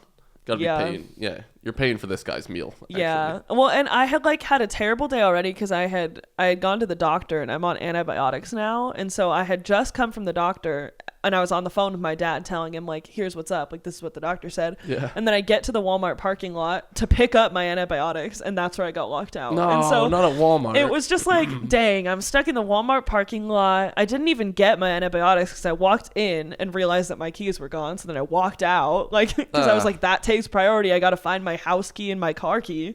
So dang. it was brutal. Just but an unnecessary headache. yeah. So I called like everyone, and no one knew anything. So finally I was like, well, I was literally just on the phone with my dad, but I called him back, and I was like, hey, and I was like near tears, and I was like, I just locked myself out of my car. Like, my keys literally fell off my lanyard. It wasn't even my fault. Like, I didn't like leave my lanyard in the car. It just happened. And he was just super gracious about it. And he was like, I'll pay you the $40. Like, it's like, it was supposed to be covered in our insurance, and it wasn't. And it was just, he was very like, sweet about it. My daughter needs me right now. Yeah, it was Heck very to the cool. Yeah. Man, I would love to be a dad. I've always wanted to be one, especially because my father wasn't really all that in the sense of I never felt like the most loved by him, right? Yeah. Like, when he told me he loved me, I felt more empty. Mm-hmm. You know, I would love to be a father who their kids like feel loved. Yeah. I don't know. That's exactly how my dad was, because my dad has a really sucky relationship with his dad, and he like so badly wanted a daughter to just like actually love and like show tangibly. And so like cool. Yeah, so he's really great. Rad. Good stuff. Yeah, so that's cool. That is cool. When I took Abby to the eye doctor the other day, there was this mom that was like watching her kid like pick out his glasses, and I was like, man, I'm like so excited to be a mom one day. Like, cause she was like walking this teeny little boy in through the door, like holding his hand, and he had on these like broken glasses or whatever. Maybe he didn't have glasses on, I can't remember, but she was like, okay, go pick him out. And I was just watching this like wholesome interaction of this mom and her son like picking out his glasses, and I was like, man, that's so exciting. Like, I'm being Abby's mom right now at the doctor, but like I am so excited to have my own kid. Do you think you would want like, oh, that's gone. All right, let me come up with something else. That's crazy. I can't believe that just happened. That doesn't happen often for me. So to just have that feeling of like, oh, I don't even, okay. Something about kids, something about, oh yeah. Do you think you would be okay with it if like God was like, yeah, you're going to be single actually forever? You know, I've thought about that because like I didn't date at all in high school, and I kind of just like I definitely liked people, and I definitely like then thought that I would have liked to date, but I think looking back it was really good that I didn't. And I don't know, like I live really well on my own. Like, I'm an only child, and so like I don't know, I'm very fine being like individual. And so yeah, I think like I don't know, like it would suck a little bit, at least initially, if I really felt like, dang, like I have to be single and like I'm not gonna have a family. But I mean, ultimately, like God knows my heart better than I do. So if like he knows what I need, and so like I know what I want, and he knows that too, but he also knows what I need. And so if that wasn't what he wanted for me, then so be it. Yeah. Yeah, it's just hard for me to accept it. Yeah. Or to be like, I don't know. It's like I feel like being a father has really themed my life, you know, and what I've kind of valued and what I've tried to learn. Yeah. You know, especially with my upbringing, it's kind of like it's always been such a huge desire of mine that it feels almost like a waste to me if I wasn't a dad eventually. Yeah. But, you know, maybe God has a different plan and I just need to somehow make peace with that. Mm-hmm. Yeah. Interesting. But I kind of go back and forth with like, all right. And, but come on, you know? Yeah. It's like, I don't know. Yeah. It's kind of interesting.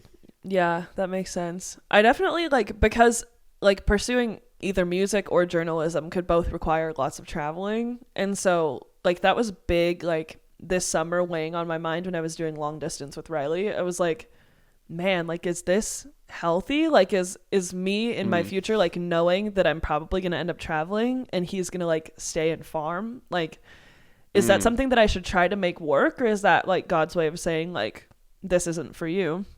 And I like wrestled with it a lot. And finally, like after we came back to Moscow, like Riley was like, what's on your mind? And I was like, honestly, our future, like I'm a little worried. And he was like, I've been thinking about it too. And we just had a really great conversation about like, we want to make it work and we want to be with each other. And like, it's been really good. Like we've like had a lot of positive growth because of it.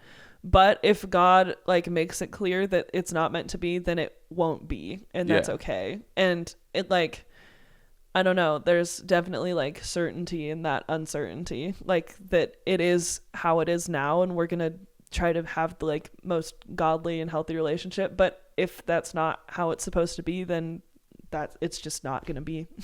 That's so cool. Yeah. Kyle is so rad. It's just like, it's full of all these super like spiritually mature people. Yeah. That I just love being around. Yeah. It's such just a breath of fresh air kind of thing, being around people from Chi Alpha. Just something about them all. It's even, man, I don't know. That's so cool. Man. Do you think, will Riley listen to this? I don't know. If I tell him to, he will. He would probably. He doesn't have the attention span. He'd have to watch it in chunks. Okay. I doubt that he would like actually watch the whole thing though, or like seek it out because he'll probably forget. Yeah. Okay. Cool. Yeah. Well, you want to call it? Sure. All right. This was fun. Yeah. Maddy Eidson. That's how you say your last name, right? Yep, this correct. is Maddy Eidson, everybody. Yep. Do you want to say your last words? Oh. Before you pass on to the next realm? Oh, my last words. What's a good, like, you should read the book of Joshua and really study it. It'll be really cool for your life. What do you think about the book of Enoch? Crazy. Like the credibility of it, though? Yeah. No. Okay. Question mark. Okay. Yeah. Cool. All right, that's it. Cool. What's up, guys? Subscribe. Yes. Thanks for watching that episode. I hope you really enjoyed. I know we had a fun time making it. Please, if you really want to support us on Patreon, you will be getting the episodes a week ahead of time. So it's definitely worthwhile, or not. Or just support us, just support us, please. We need money. You guys can find us on all the podcast platforms, hopefully, by this point. You will. You will. You will. So Spotify, Apple. All of them. You know, I guess YouTube, but not really, you know. And YouTube. So find us there. Enjoy it. And if you don't, I will find you. He found me. Yeah. Amen. Save me. All right. I think that's kind of it. Shit. Okay. All right. Off to Denny's. That's a damn good. Yeah. I feel like the same people that are my children are my wives. Like, I don't know, like Abby and Anna and Zoe and Mandy and Leah. Like, I feel like they're just, like, I'm their mom and they're my mom as much as we are married.